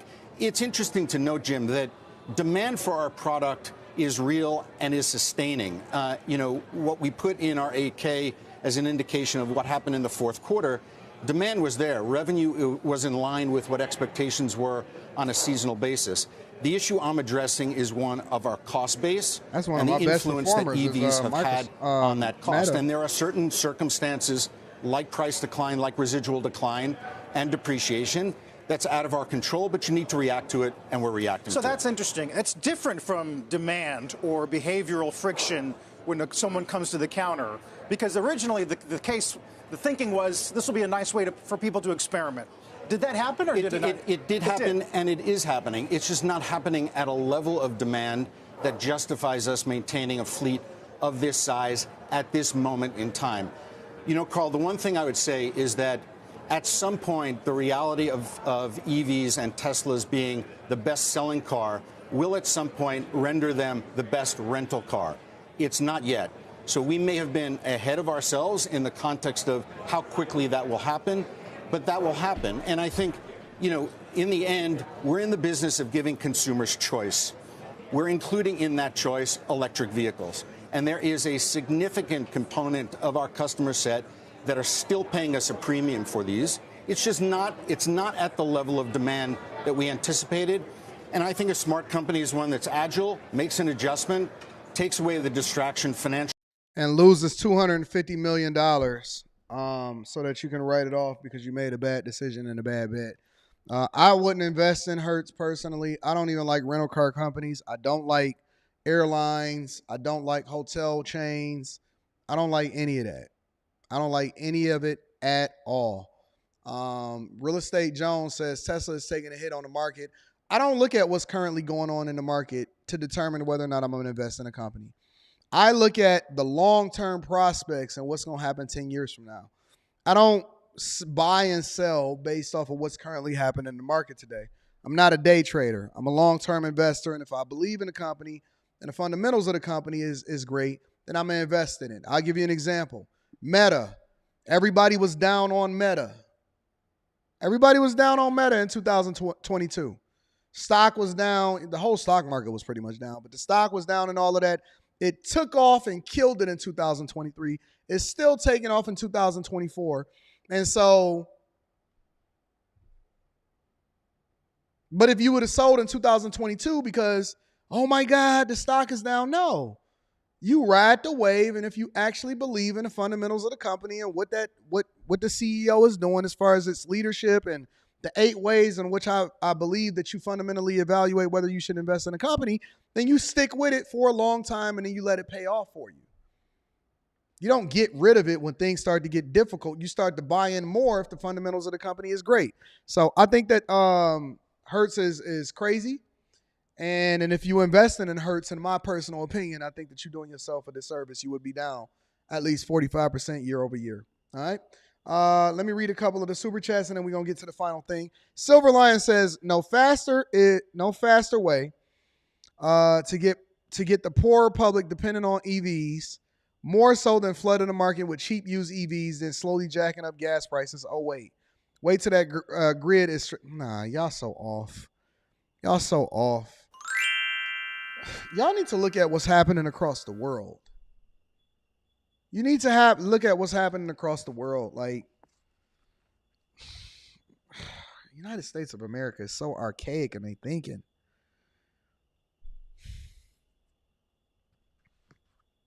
Y'all keep going ahead and trying to drive y'all Chargers and Hellcats.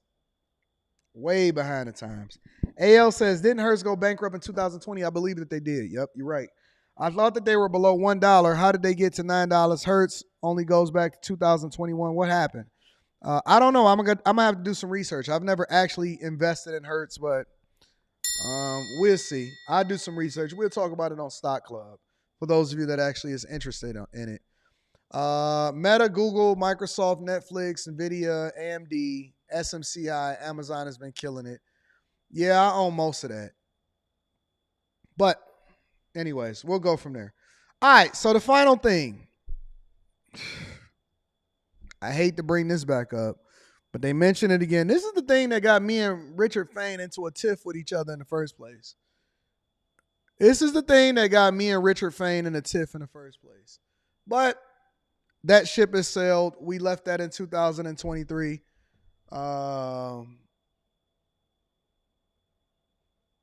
Yeah, we'll talk about that later, Counselor Mr. G.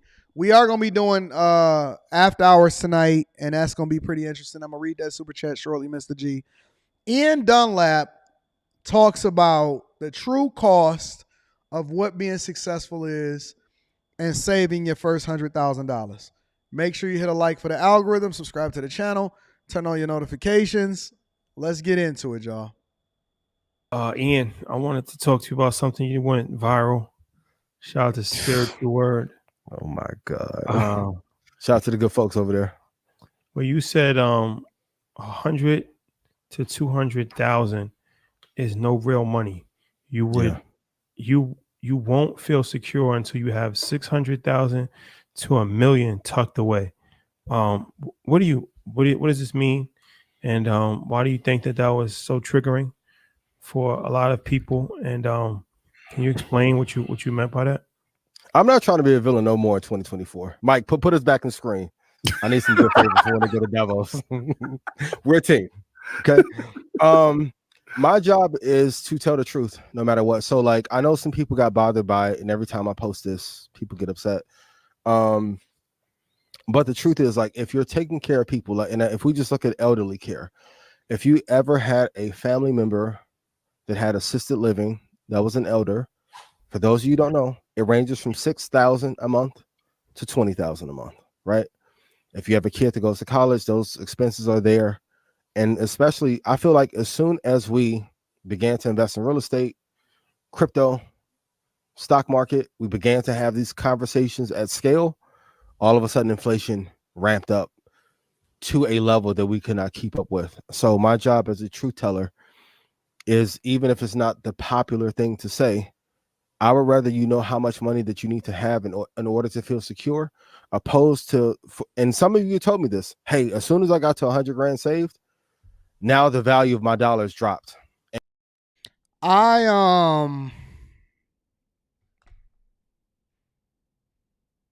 Y'all already know what my philosophy is. Oh, snaps. There she is.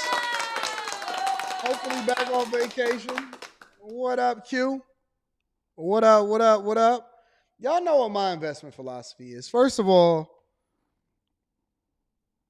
I know a lot of people look at it from a cash perspective and they say, well, 100,000 save, 10,000 saved, a million saved, all of that. It's really about assets. It's about how much money that you have. What up, Shara? Oh my God, we got everybody that's showing up towards the end of the show that I ain't seen forever. It's really about your net worth. It's not even about cash. It's about your net worth. It's not even about cash. It's about your net worth. And when I saved my first 100,000, and I'm not even going to say saved, when I had access to at least 100,000 liquid, we make it easier by saying saving in $100,000. But when I had my first $100,000 liquid, I realized that I couldn't even really do anything with it. It didn't mean anything to me. Even today, for every property that I have in flight, for every property that I'm building in flight, I have a philosophy. And my philosophy is at least $100,000 per property on hand at any given moment. And it bothers me. It bothers me to my core because I don't like the fact that that money is not in flight. It's not in use. It's not making money on top of money. But I do spend it because I have to be able to write checks over into whatever the contractors is doing because we're doing everything cash. We're not doing anything financed. But when you get $100,000, you realize that $100,000 it doesn't really take you that far. It looks good because you can put it in a money phone. You can throw a little bit of it in the strip club. You know what I'm saying? You can, but okay, so let's take $100,000 and let's put it in perspective. Let's say you got $100,000 cash. You can't even purchase a whole house with $100,000 cash unless you're going into the hood, unless you're getting a rehab, and then you ain't even got enough money to rehab it. And even if you purchased that house and you had $100,000, and let's say you know what I'm saying, let's say you buying a $500,000 house. The average house, I believe, is somewhere around $400,000, right? And let's say you buy a $500,000 house. You're recommended to put at least 20% down so you can avoid PMI, private mortgage insurance. And then you got to pay the property taxes. You still paying a house note. Let's say that you decide that you just want to rent and you want to chill and you want to preserve it and you want to try to live off of that $100,000. Well, guess what? It's still not. Let's say you go and buy a car. You can't get no car for probably any less than $40,000, $50,000. Half of it is gone already. Hit a medical emergency and see what happened. Try to open up a business or a restaurant. You ain't even got enough. $100,000, unless you're going to do it the way that I teach y'all inside of the Patreon, where I tell y'all to vet out your business idea by doing, pop-ups and all of that stuff and building it from the ground up, and y'all take those blueprints. If you put 20% down, you can pretty much get rid of PMI. But my point is this. It's $100,000. It sounds like a lot of money. And I'm not saying that it's not life-changing money for a lot of people, because you can probably do some really great things with it. You can pay off your not your emergency. You can pay off your student loans with it. You can get out of debt. You can do a lot of things with it. You can pay off your car note. If most of y'all that's watching this show right now got $100,000 and then you allocate it to actually paying off your debt, most of y'all would still not have no money. Now, being net worth positive is actually a good thing, because then that means that, even if you only got your net worth is $1 and you have zero debt, that means that you have the ability to be able to generate a lot of revenue and allocate that revenue over into assets that's ultimately going to pay you over a period of time. MVP is a minimal viable product. That's correct. That's a term that we use in technology. But my point is $100,000. I've been telling y'all, and I've been preaching this for years, and I said, hey, listen. If you're making $40,000 and $50,000 a year, I congratulate you, especially if you're doing it legally, but you should shoot for more, because that's not the amount that you want to try to raise a family of 4 off of. And everybody got mad at me, and they started getting in a victim Olympics feelings, and they said, Anton is out of touch with reality, as though I ain't been poor in multiple different times in my life. And all of these women said, I want a high value man. I want to be able to make 6 figures. That ain't going to get you far. That's not going to be able to get you far. And I had a clip that went viral that I did on Real Life Street Stars, and I was telling and I was breaking people down of if you made $1 million, you need to get it down to this, and you really only want to have to pay taxes on 70. And they say, well, taxes on 70 is well, obviously that's as a married man. But all I'm basically telling you is that the thought and the process behind, look, the more money you make, the more you realize you need. It's almost just like understanding relationships. The more I understand how women think, the less likely I would ever be to get married again, because I know too much. And when you in a hood and you only in your hood and you only looking at the money phone and you looking at rappers and you looking at people that drive Buick Regals with rims on it and you know, and they just putting sounds in the back of their car, it don't sound like much until you get exposed to it and you actually want to go on vacation. And you want to get a house. And you want to take care of your children. Or you get hit with child support, right? Or the tax man come and they say, yeah, you a high value man now. Let me get 33% of your earnings. And then you want to start figuring out how to do it a little bit differently. And you start allocating your money differently. But listen, I understand that most people, over 63%, according to the statistics, don't have $500 in an emergency. But what I'm trying to tell you is that even though I understand it, that does not have to be your reality. We got to do it differently. We got to do it differently. Let me hear what else you got to say. And the 100 grand doesn't feel, or the 50 grand, or the 20 grand doesn't feel like that. So I don't. Maybe people get triggered by it because it feels like one of my good friends hit me up the other day, and they said, Anton, I need this is no cap. I'll show you the receipts. Anton, I need you to send me $9,000. I'm in a bind, Nate, or not even that they was in a bind. They had a play that they needed to make, and they wanted to, you know what I'm saying, try to make sure that I could, you know, tap into me. And they said, Anton, I need you to send me $9 grand. I need you to send me $9 grand. And this was right into the new year. They said, Anton, I get it back to you. And they did. They got it back to me about a week from there. And it's somebody that I know, so it's not like it's a big deal or, you know what I'm saying, that I was apprehensive about sending it or anything. But I wired it out, and I wound up sending it to him. And I sent them the $9 grand. How many people can you call that can just send you 10 bands is my point. If you get into you got to make a deal or you got to make a play, and you in a bind, how many people can you call to wire you over 10 grand? 9 or 10 grand. If you have a baby, you know how much it costs to have a baby?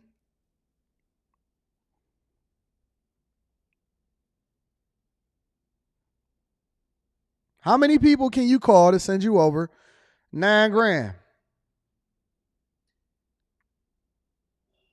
Real talk. Then I had to wire it out. You know what I'm saying? See what was happening.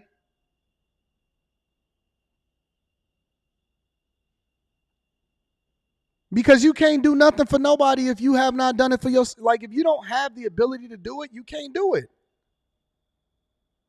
And I'll show it to you right now. I have no problem. Past 90 days. I don't want to show you my account number, so let me be careful with that. And then I had to transfer 9 grand.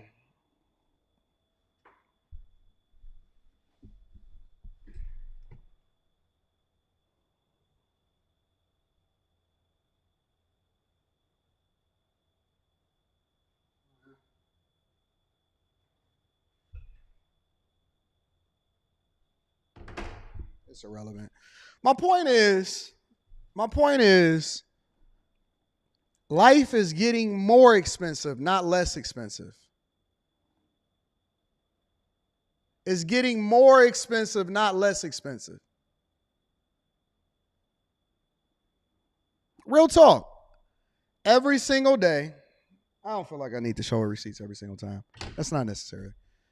Every single day is going to get more expensive. When we was talking about 2 years ago, $40,000, $50,000, $60,000, $70,000 wasn't enough.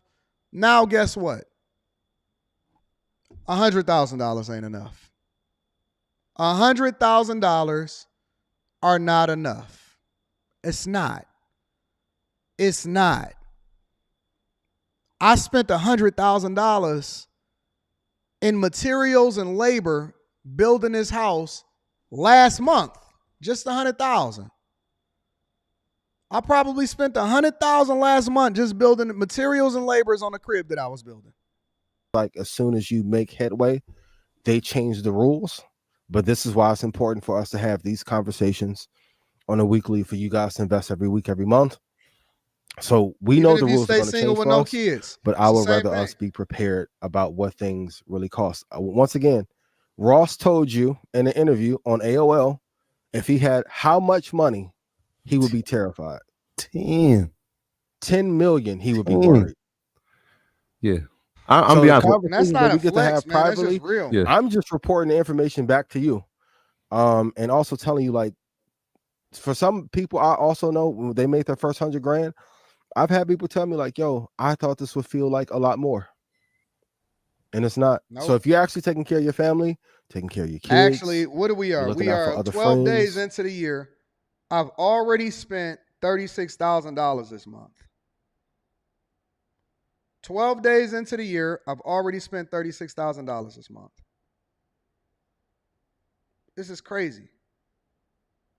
It's absolutely insane. I think I could plug this up and I could show it to you. I don't even have to send it to you. And this is through the Chase app.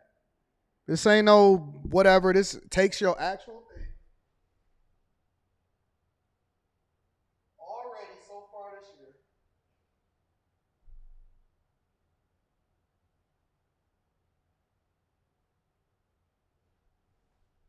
It's more expensive. The more money you make, the more it's going to cost you to live. The more money you make, the more it's going to cost you to live. In this month, in 12 days into 2024, I've already spent $36,000 in January of this year. 12 days. And then my daughter calling me talking about, hey, let me get 6. 6 what? Loaning friends out money when they need it. $100,000 isn't what it used to be. It's my last one. I swear to God. But is it? I'm gonna be honest. When I read that, I initially thought somebody making 100 to 200,000. I'm like, oh, all right, is that no real money? Okay. And then now that you're saying that's saved, would you say that saving that first 100,000 is the hardest? Absolutely. Right. It's the most challenging. But let me say this also. 34 of it was probably spent on investing. 34 of it is probably spent on investing. 10 grand, and then after the leap from 10 to 100, like one of the hardest things. The hardest leap that you have to make. Yeah. But as a man, if you have family, you have children, you have to be able to get to a place where your family has some security, and it takes sacrifice. Well, some of it was invested. One of it was one of these watches. I had to get this blue joint. I ain't even gonna cap. I was trying to be serious for a minute, but this is the one that I bought. This is one of the ones that I bought this year. The blue joint. This is one of them. But this was only 16. This was only 16,000. The other 20,000. Because this is an investment. This is actually worth more than what I paid for it. This is worth more than what I paid for it. And I didn't know that they was going to have it available, but they had it available. So anyways, let's continue over. Price. It takes sacrifice. And I would rather tell you that. And if prices of homes have went up, like there's no new cars available for under 40 grand. Regular cars are now 40 grand. So if homes are increasing, price of chips are increasing, price of college tuition is increasing. What do you want me to do? Lie to you? I'm sorry. It's jarring to me. So even where I'm at now, the conversations that we get to have, it's like, yo, if you don't get to 100 in your lifetime or 200 million in your lifetime, you wasted your talent. All this, you the greatest investor, sound good. How fast you gonna get to 100? to be able to help other people. I'm having these tough conversations too with people that I'm learning from and people in my circle. Like, and as soon as we begin to have these conversations, yes, it's jarring, but I would rather tell you what you need to do to be able to be financially free and provide some security to you and your family and your business. Because you may have to help out other people. You may have to help other people in other businesses. You never know. I know a lot of times on IG, it looks like everybody rich as hell. I'm going to be honest with you. Most people are not. Most people are struggling. That's a fact. So, yeah. I'm just saying that because I've been there before. I know what that feeling is like to get to that first 10,000. It's like, oh, can you do it? But it really was a mindset thing, right? Like I'm changing my zero every time, right? It was like if I can save 5,000, now 5,000 is my zero.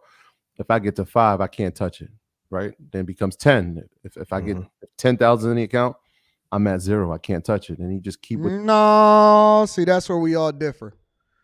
That's where we all differ. I'm not looking to save my way to success. I'm actually looking to if I get to 5, listen, my mindset is a little bit different. Respect to them, but my mindset is completely different. My mindset is if I get my hands on 100 grand, I'm probably only going to have about 4 or 5 of it left. If I get my hands on 100 grand, I'm only going to look, bro. Beginning of the month, because we do our weekly meetings and we do our sit downs with the team and the staff and all of that, and we figure out, okay, who gonna get raises, who gonna get bonuses, where we need to invest, what equipment we need to buy, where we need to put money at, how much we need to allocate going into the real estate war chest. Literally, in my budget, I have a real estate war chest because I know that depending on what properties is in flight, we have to have cash on hand in order to make sure that we paying contractors. So my goal every single month is let's use a round number. Let's say I get 100 grand. My goal is to get rid of between 95 and 98% of it. Get rid of 95 to 98% of it. My goal is not to save it and then not touch it. My goal is to deploy it because every single dollar that I have as an employee that's meant to make sure that I go and get more employees. Listen, if your money is just sitting there, in my personal opinion, you a fool. If you saving your way to work, the only reason that we liquid that much is because we needed to deploy it out to the people that's actually building the properties that we putting together. That's it. But if you're saving money, the only thing that you need to be is liquid.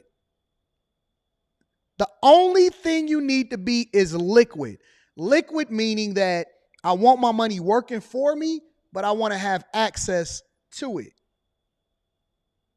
I want my money to be working for me, but I want to have access to it. King Sid says, okay, so what do you do when you get 5K? You put it in a brokerage account and then you research it and you make sure that you invest in it and you deploying it into spaces that's going to be continuing to work for you because you always want your money working for you. If you get 5K and you sit it in the bank, what you think that the 5K is going to do? What you think that the 5K is going to do?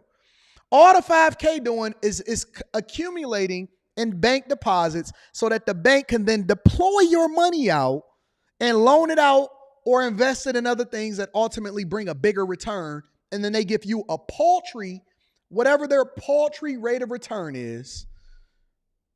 And so why wouldn't I do the thing that the bank is doing and then make sure that I'm spending all of my time, all of my resources, trying to figure out how I can research and understand the things that I'm going to invest in way before I invest in it. Get rid of these savings account and go and get a brokerage account. Get rid of the savings account and go and get a brokerage account. At the very least, invest in an ETF or a mutual fund, right? Even if you're just letting it sit in a brokerage account, they're going to give you a return on your money in the SPACs account as far as with Fidelity, right? Invest in the top companies in the S&P 500. Throw it into Microsoft. I'm not telling you what to do. I'm telling you what I do, right? Throw it into Amazon. Throw it into Meta. Because guess what? Even if you have it in any of those assets and you letting it sit because you don't even really need it. The idea of it is that I don't need to touch that money that's invested in something long term until I need to get liquid enough to put it into something bigger. So if I'm sitting it in a brokerage account, right, and I'm having it invested in these things, then all I need, because for most contractors, you got to pay them within 30 days, right? So letting them make money off of my money when I'm not making no money off of my money while it's just sitting there saving and it's depreciating over a period of time because it's becoming less valuable when it's not being deployed and when it's not making more money, all I need to do is be liquid. Okay, so I'm sitting here and I got all of these stocks and all of my stuff is rocking out. It only take me 1 or 2 business days in order to be able to get this out, right? I can divest myself from a position in order to be liquid enough to send this money over to here because there's nothing that I have to do that I can't deploy that resource for. Too much game, 5 Brown? All right. Let me just give them a little bit more. Make sure y'all tap into the Patreon. We're going to be doing a live stream on Sunday. It's going to be awesome. It's only $15 to get in the Patreon, yo. But listen, my point is this. There's nothing that I need to buy, zero that I need to buy. I cannot go and close on a property unless I get the title company to come and meet both of us. And it usually takes at least a week to do that. That means that all I have to do is make sure that I'm liquid enough to be able to get and buy whatever it is that I identified as my next investment, whether it's real estate, whether I'm buying a property or whatever, right? Whether I need to pay contractors that's building a property, whether I buy some land. I just need to be liquid. I don't need to have access to the money because it needs to be out there working for me. I want every single dollar out there working and deployed. Every month, my goal is to go broke. Every month, my goal is to go broke. I structure my budget. I make sure that I allocate the monies towards whatever it is that I need to allocate it for. And then I make sure that I live way below my means. And every other dollar has to be going out there and working. Why do you want to make sure that you're living way below your means? Well, the reason why you want to live way below your means is because now it takes less for me to have to live on as far as having to pay taxes to the money that I have to use to buy the things that y'all want to do just for fun. I don't want to spend money that I'm working on stuff. I want to use that money to invest, and then I want to use your money or the other monies that I'm using as residual income to then do the things that I really want to do.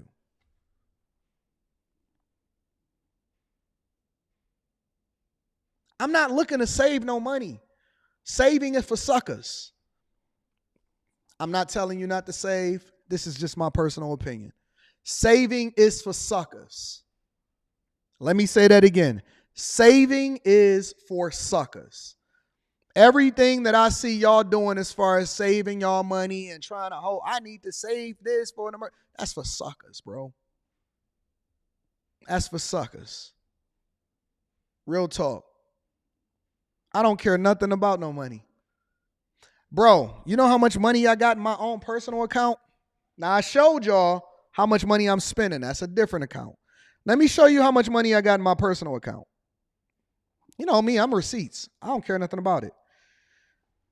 I got a savings account and a regular bank account. These are my regular bank accounts. This is how much I got in my regular bank account.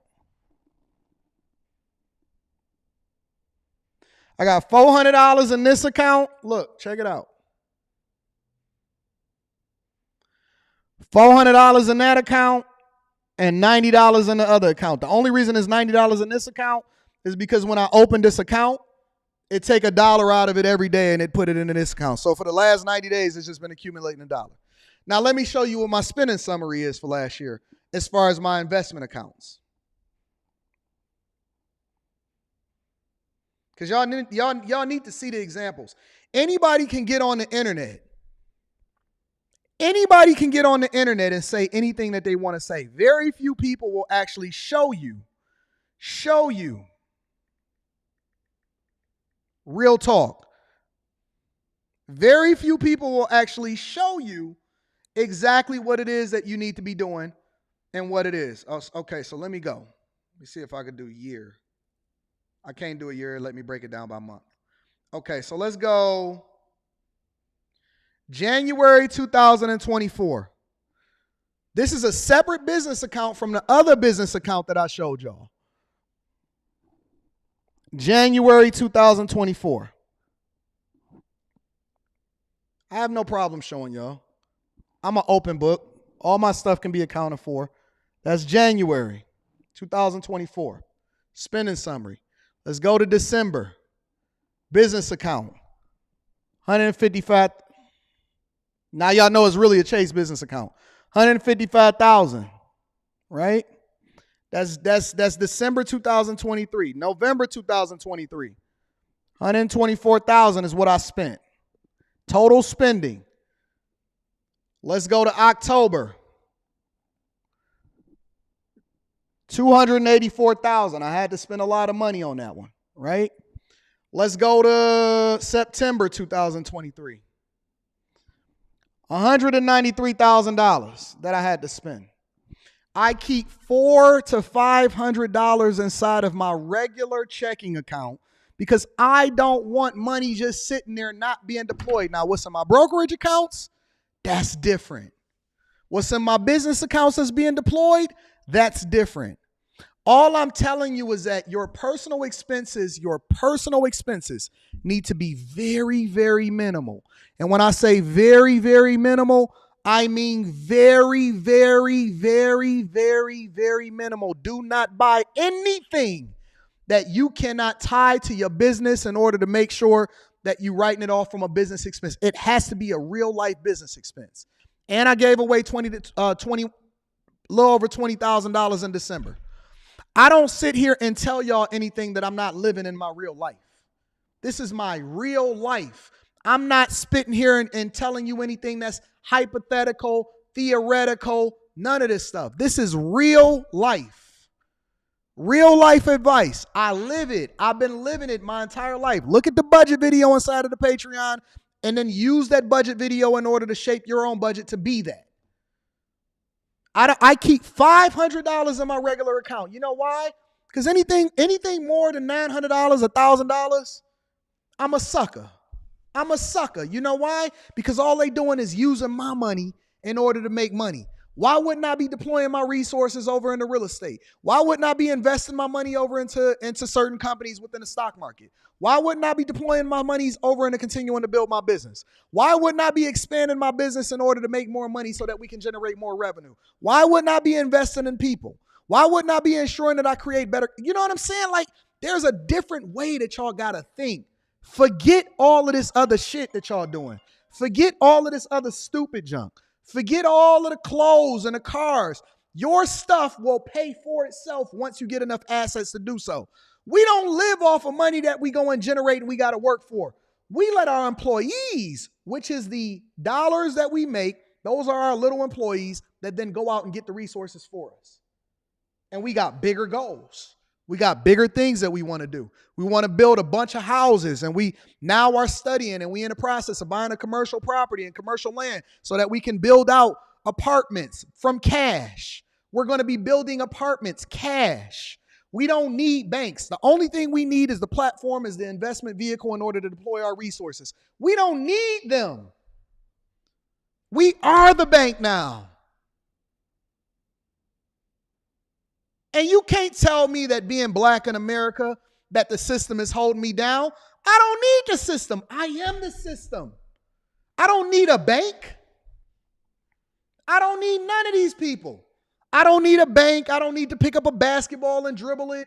I don't need none of that. The only thing I need is my two hands, God, my God-given abilities and senses, making sure that I don't have no self-inflicted wounds and being absolutely intentional. And we have more information than we ever had in our entire life. We got a whole library. We got Google. We got all of these resources. And you can't tell me that me, as a young black man that was born and raised in Detroit, nobody ever gave me nothing. And you can't tell me, listen, let's say hypothetically that somebody gave me an inheritance, which they didn't, and I put that on my father's grave, that nobody ever gave me no inheritance, no money, no trust, no money to get started. Ain't nobody Donald Trump over here. Let's say hypothetically somebody gave me $1 million, $2 million, $3 million. The way that I spend my money, I would be broke tomorrow.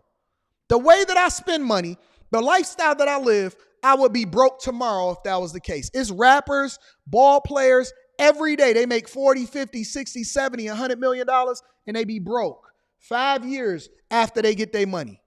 5 years after they get their money. We gonna have to change our mindset. The system that's holding you down is the mindset that you have that's preventing you from being successful. You so busy trying to buy stuff to impress people that don't care nothing about you instead of doing the thing that's in the best interest of the people that surround you. Your daughter, your son don't have to get student loans.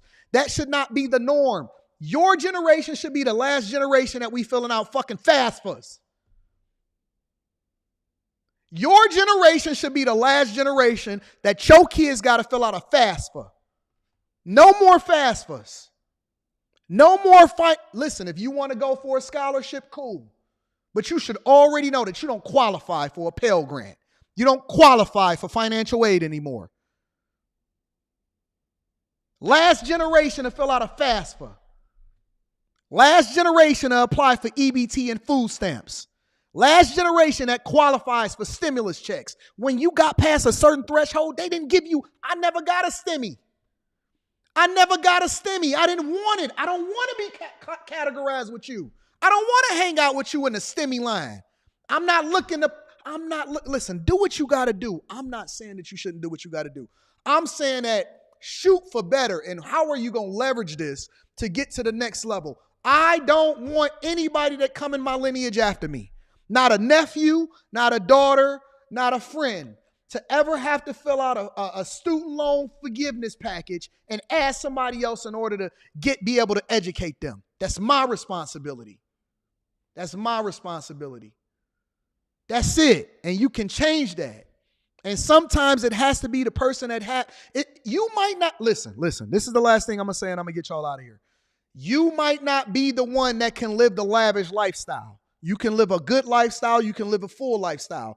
But you may have to be the person that set the seed so that the person after you then can go out and do what it is that they want to do. You can change the trajectory of your lineage. Some of y'all are so caught up on making yourself happy that your kids are going to pay for the sins of their father and their mothers.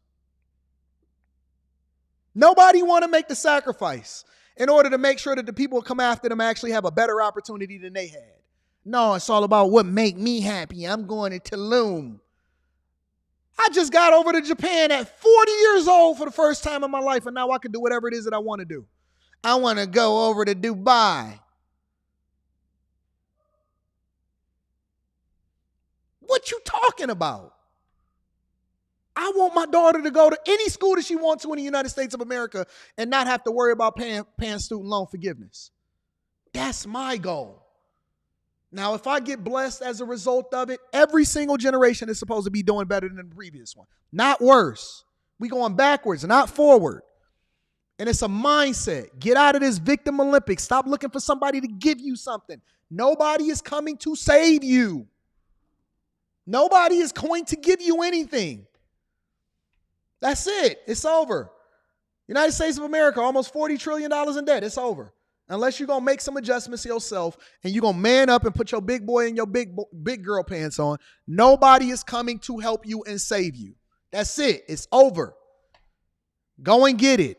Go and get it out the mud. You got every single resource, access. We got unlimited customers that we can tap into worldwide. We got e-commerce, the internet, the fastest connections, libraries, infinite information, groups, Patreon for $15, Discords, LinkedIn. You can get access to any CEO you want to in your entire life. You know exactly where they're going to be before they do it. They even tracking Elon Musk's plane to know where he's going to be getting off at. You have every opportunity to make out whatever it is that you want, and there's nobody holding you back. At this point, it's your fault.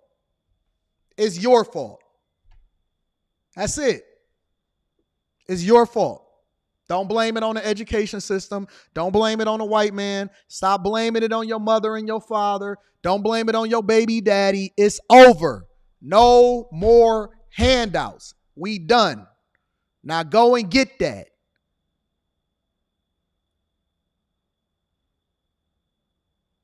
Look, and that's why you want to stay away from people like Sandra Baradar. Of all of the things that I said, that's what she took from it. So you the only one that can buy shit and then put it in my face? Yes, bitch. Stop me. Yes, I got all of the jewels. See that? Custom AD on it. All of the watches, and it's in your face. You know why? Because I earned it. And instead of you looking at it with envy and looking at it as a problem, you can do it too. And then we all can have watches on and be having a good time. You dumb hoe. Always with this jealousy and you the only one that can buy. No, go ahead. Put yourself in debt. Or you want to take that advice and go and get it the same way that I did it. Dummy. You know, only one that could buy stuff and put it in our face. Yes, what you gonna do about it, dumb? Tell your baby daddy I said what up though. And next time I want my motherfucking fries hot.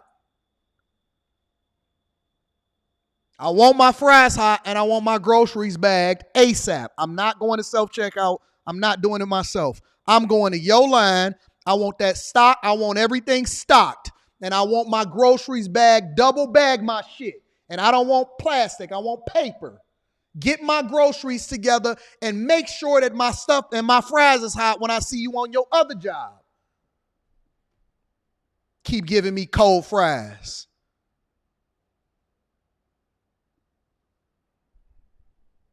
You should be more concerned about making sure that my fries is hot than what kind of watches I got on. And I want paper because I'm eco-friendly. Motherfucker.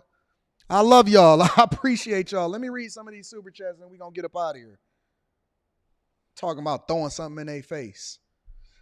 Counselor Mr. G says, I disagree. We do not need to hear Brandon Johnson better. By the way, teaching your woman is what I told you what I was doing with my ex. Then why is she your ex? Why is she your ex if you was teaching her? Obviously, you need to be a better teacher. But I love you, Counselor Mr. G. Shout out to you. She resisted, so we parted. But you didn't seem to get it. No, I'm already doing it. That's why I was trying to understand what your method was. Eshawn Dixon is in the building, says, shout out to the Chasers. I looked into Patreon for a bit on networking and possibly finding a mentor. Any advice on that? Ask me on the Patreon. I'm going to point you in the right direction. I got like 100 and something videos on or posts on Patreon. So I got to go. I'm West Side, G-man. West Side. Between 7 Mile and 8 Mile. Norfolk and Chippewa, Green Lawn. My address was 20214 Green Lawn. My phone number was 313-345-6758. It was the easiest phone number to remember. My telephone number was 313-345-6758. That was my house phone number. My address was 20214 Green Lawn, Detroit, Michigan, 48221. Between Norfolk and Chippewa, between 7 Mile and 8 Mile, Livernois and Wyoming. That's where I was born and raised. West Side. West Side. Yeah, I still remember everything. I got the memory of an elephant. I'm going to see you on Sunday, Eshawn. Shout out to you. Silver Lion says, and I'm still looking to buy my childhood home back. She going to give me that home. I'm going to starve out every single house around that place. I'm going to buy up everything around it, and it's going to be the only house on the block by the time I get done. But I'm coming to get my childhood home. Silver Lion says, throw it into the electrical companies to pay for cheap used EVs that's going to hit the roads via Hertz. I believe in electrical as my long term. Shout out to you, big dog. Regime says, time to Don, real gritter. He got it out the mud. Broke, fake flexing rappers. Tell him about that 1099 seat. Nope, I ain't telling nobody nothing. I'm telling nobody nothing. Yeah, I'm Detroit for real, for real. Anton ain't from Detroit, bitch. I'm born and raised in this motherfucker. It's Friday. It's Friday. All of the daycares is out for the winter. Don't understand why anyone would hate this. They hate me because they ain't me. And instead of using the information, they not doing it. Yeah. Sharon Hammond says, so what you just explained is what the banks do to us. Exactly.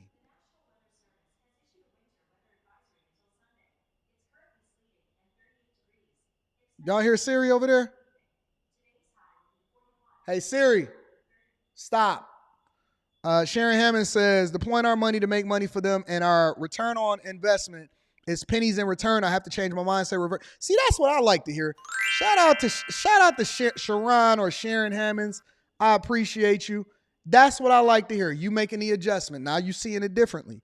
Jay Ben says that yes, B hit lovely. Almost thought I was listening to Corey Holcomb. Man, listen, bro. You know we just gonna get straight to it. It's Friday. J Dubs is in the building, says, love you, bro. Just wanted to drop something. Thank you, my friend, for seeing the value that I bring to y'all. Timeout says, I hope all is well, Anton, and that everything is okay with Mrs. Rita's out having a good time and she's spending time with our daughter. She gonna be just fine. The prayers is up. She got her surgery and it's gonna be popping. She gonna be back and better than ever. Back and better than ever. All right? All right? Come on, man. No fumbling. No fumbling. No fumbling. Run it up. Go get that money. Get that Teach Hanley 30% off your first order plus a free gift. Also, on top of that, tap into the Patreon. The link is in the description. We got, I was about to say Fight Club. We got After Hours with Anton Daniels. If you're not familiar with After Hours with Anton Daniels, go to After Hours with Anton Daniels. Type it into your YouTube and then go and subscribe to that. And we're going to pop it off tonight. Yeah. Yeah. And then we also do, hey, special gift for y'all. Because I missed on Tuesday, we doing another live stream, Millionaire Morning Show tomorrow. Millionaire Morning Show tomorrow on this channel. Because we don't miss. Millionaire Morning Show on this channel tomorrow because we don't miss. Make sure you up.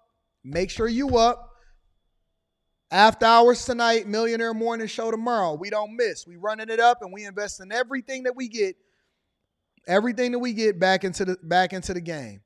No more cam ups on Fridays. No, we gonna do it. I just got to make sure that I get home because of this winter advisory. I don't want to get stuck out here in the streets. All right, let's get it, y'all. Counselor Mr. G says to put this into perspective. If 30 years ago and you were all of 11 years old at the time, she is my ex because she refused to be taught. Nah, listen, Mr. G, let me help you to understand something. Do you know that I've never, ever fired anybody, an employee? It's the same philosophy that I take into my relationships. You know why? Because I don't think that there's any bad employees. If I was able to vet them effectively and bring them into my fold, then that means that now if they want to go off and eventually quit and level up and they take the information that they got to go and get into another position, that's another thing. But I've never fired an employee. And the reason that I've never fired an employee is because I believe that they have the talent. When I got Rita, she didn't have no father. He wasn't a participant in her life. She was from the hood. She from Joy Road, exit 9. But somehow, some way today, y'all say, oh my God, she's so sweet. She got the greatest demeanor. You found a needle in a haystack. No, I made the needle. And then I kept her out of the haystack. So my thing is this, the same way with employees, it's my job to figure out the best position to put you in and give you the tools that you need and the motivation to succeed. I'm not here to fire people. I'm here to enable people. I've never fired an employee. I've only enabled them to be better. And if they go on to do something greater, awesome. I've never fired an employee in my entire life, not in corporate America and not here, not in a restaurant, not in content creation, not in the web development companies, never. Because I'm always trying to figure out how is it that I need to be able to do something different with you and what position that you need to be in. Maybe you're not good over here, but you're great over there. Maybe you're not good as a technical analyst, but you're better as a salesperson. I got to figure that out. So when you say that to me, that's a red flag. And I get it. It just means that you didn't vet effectively. That's the best case scenario. You didn't vet effectively. But I get it though. I get it. I'm with you, Mr. G. I rock with you, bro. But you got to take some personal responsibility. Kicking it with a chef is in the building says, husband's business made over $100,000 last year and all I can remember him buying was weed and Letterman jackets. Woo! Kicking it with a chef. Yo, we gonna get there, kicking it. We gonna get there. I got you, baby. Web Lord is in the building, says Houston, Texas is Anton's favorite place in Texas. Nope. Not even a little bit. It's Detroit, then Miami, then Dallas. Dallas is the spot. Listen, all of my good black folk that's looking to move to Texas, if you actually a good person and you voting red, go to Dallas. Don't go to Houston. Houston, the women is giving out 2-for-1s. They giving out herpes and chlamydia at the same time. Houston women is giving out 2-for-1s. You buy one, you get one free. You get herpes and chlamydia in one package, according to the statistics and the census, not the census, but the healthcare data that's coming out of Houston. They got the same demographic that's moving from Atlanta is going over into Houston. So Dallas is where it's at. Houston, they giving out 2-for-1 packages. Shout out to you, Web Lord. I appreciate you. AL says, my friend is a former hedge fund advisor. I'm going to try to get him in on Sunday. Awesome. That'd be great. That'd be great. Shout out to him. I appreciate y'all. Listen, I love y'all. I appreciate y'all. Can't wait. Can't wait. Can't wait. After hours tonight. After hours, somebody say you going to the Lions game this weekend. Nope. I'm going to be live streaming with my crew on Patreon. We got money to get. All of the Lions players is making money on the field. We'll catch the replay afterwards. I got money to get. I got money to get. Stock Club or Stock Chasers or whatever you want to call it. I'm going to post it on Saturday of when we going to meet up, so we going to get there. So I'm going to post that in the Patreon tomorrow. After hours tonight, Millionaire Morning Show in the morning. I love it. I need y'all to do me one more favor before we get here, before we get out of here. Make sure you save this for your family and friends and send it to them, because we don't want to be successful by ourselves. I'm expecting to see every last one of y'all inside of the Patreon. I'm also expecting for y'all to continue to hold me down as far as subscribing to the channel and making sure that you're doing the thing that's in the best interest of your people. Somebody said that I look at the Cash Apps and read all of the Cash Apps. I absolutely did. Shout out to Brian Hunter. Shout out to Mr. DJ. And shout out to Mike That Dude. I love y'all. Forever says, haven't been here that long, but I love the show. Shout out to my girl Forever. Forever, ever, forever, ever. Shout out to you. Regime says, Con, don't forget to tap in and tap in with Cash Out Queese. Not DBC for the interview. He made his too hood. Shout out to Doughboys Cash Out. Shout out to all of those people. And then AL says the Pistons are trash. We just gonna skip over that one. Shout out to AL. I appreciate you, bro. I love you. I appreciate y'all. I'ma holler at y'all later. Peace.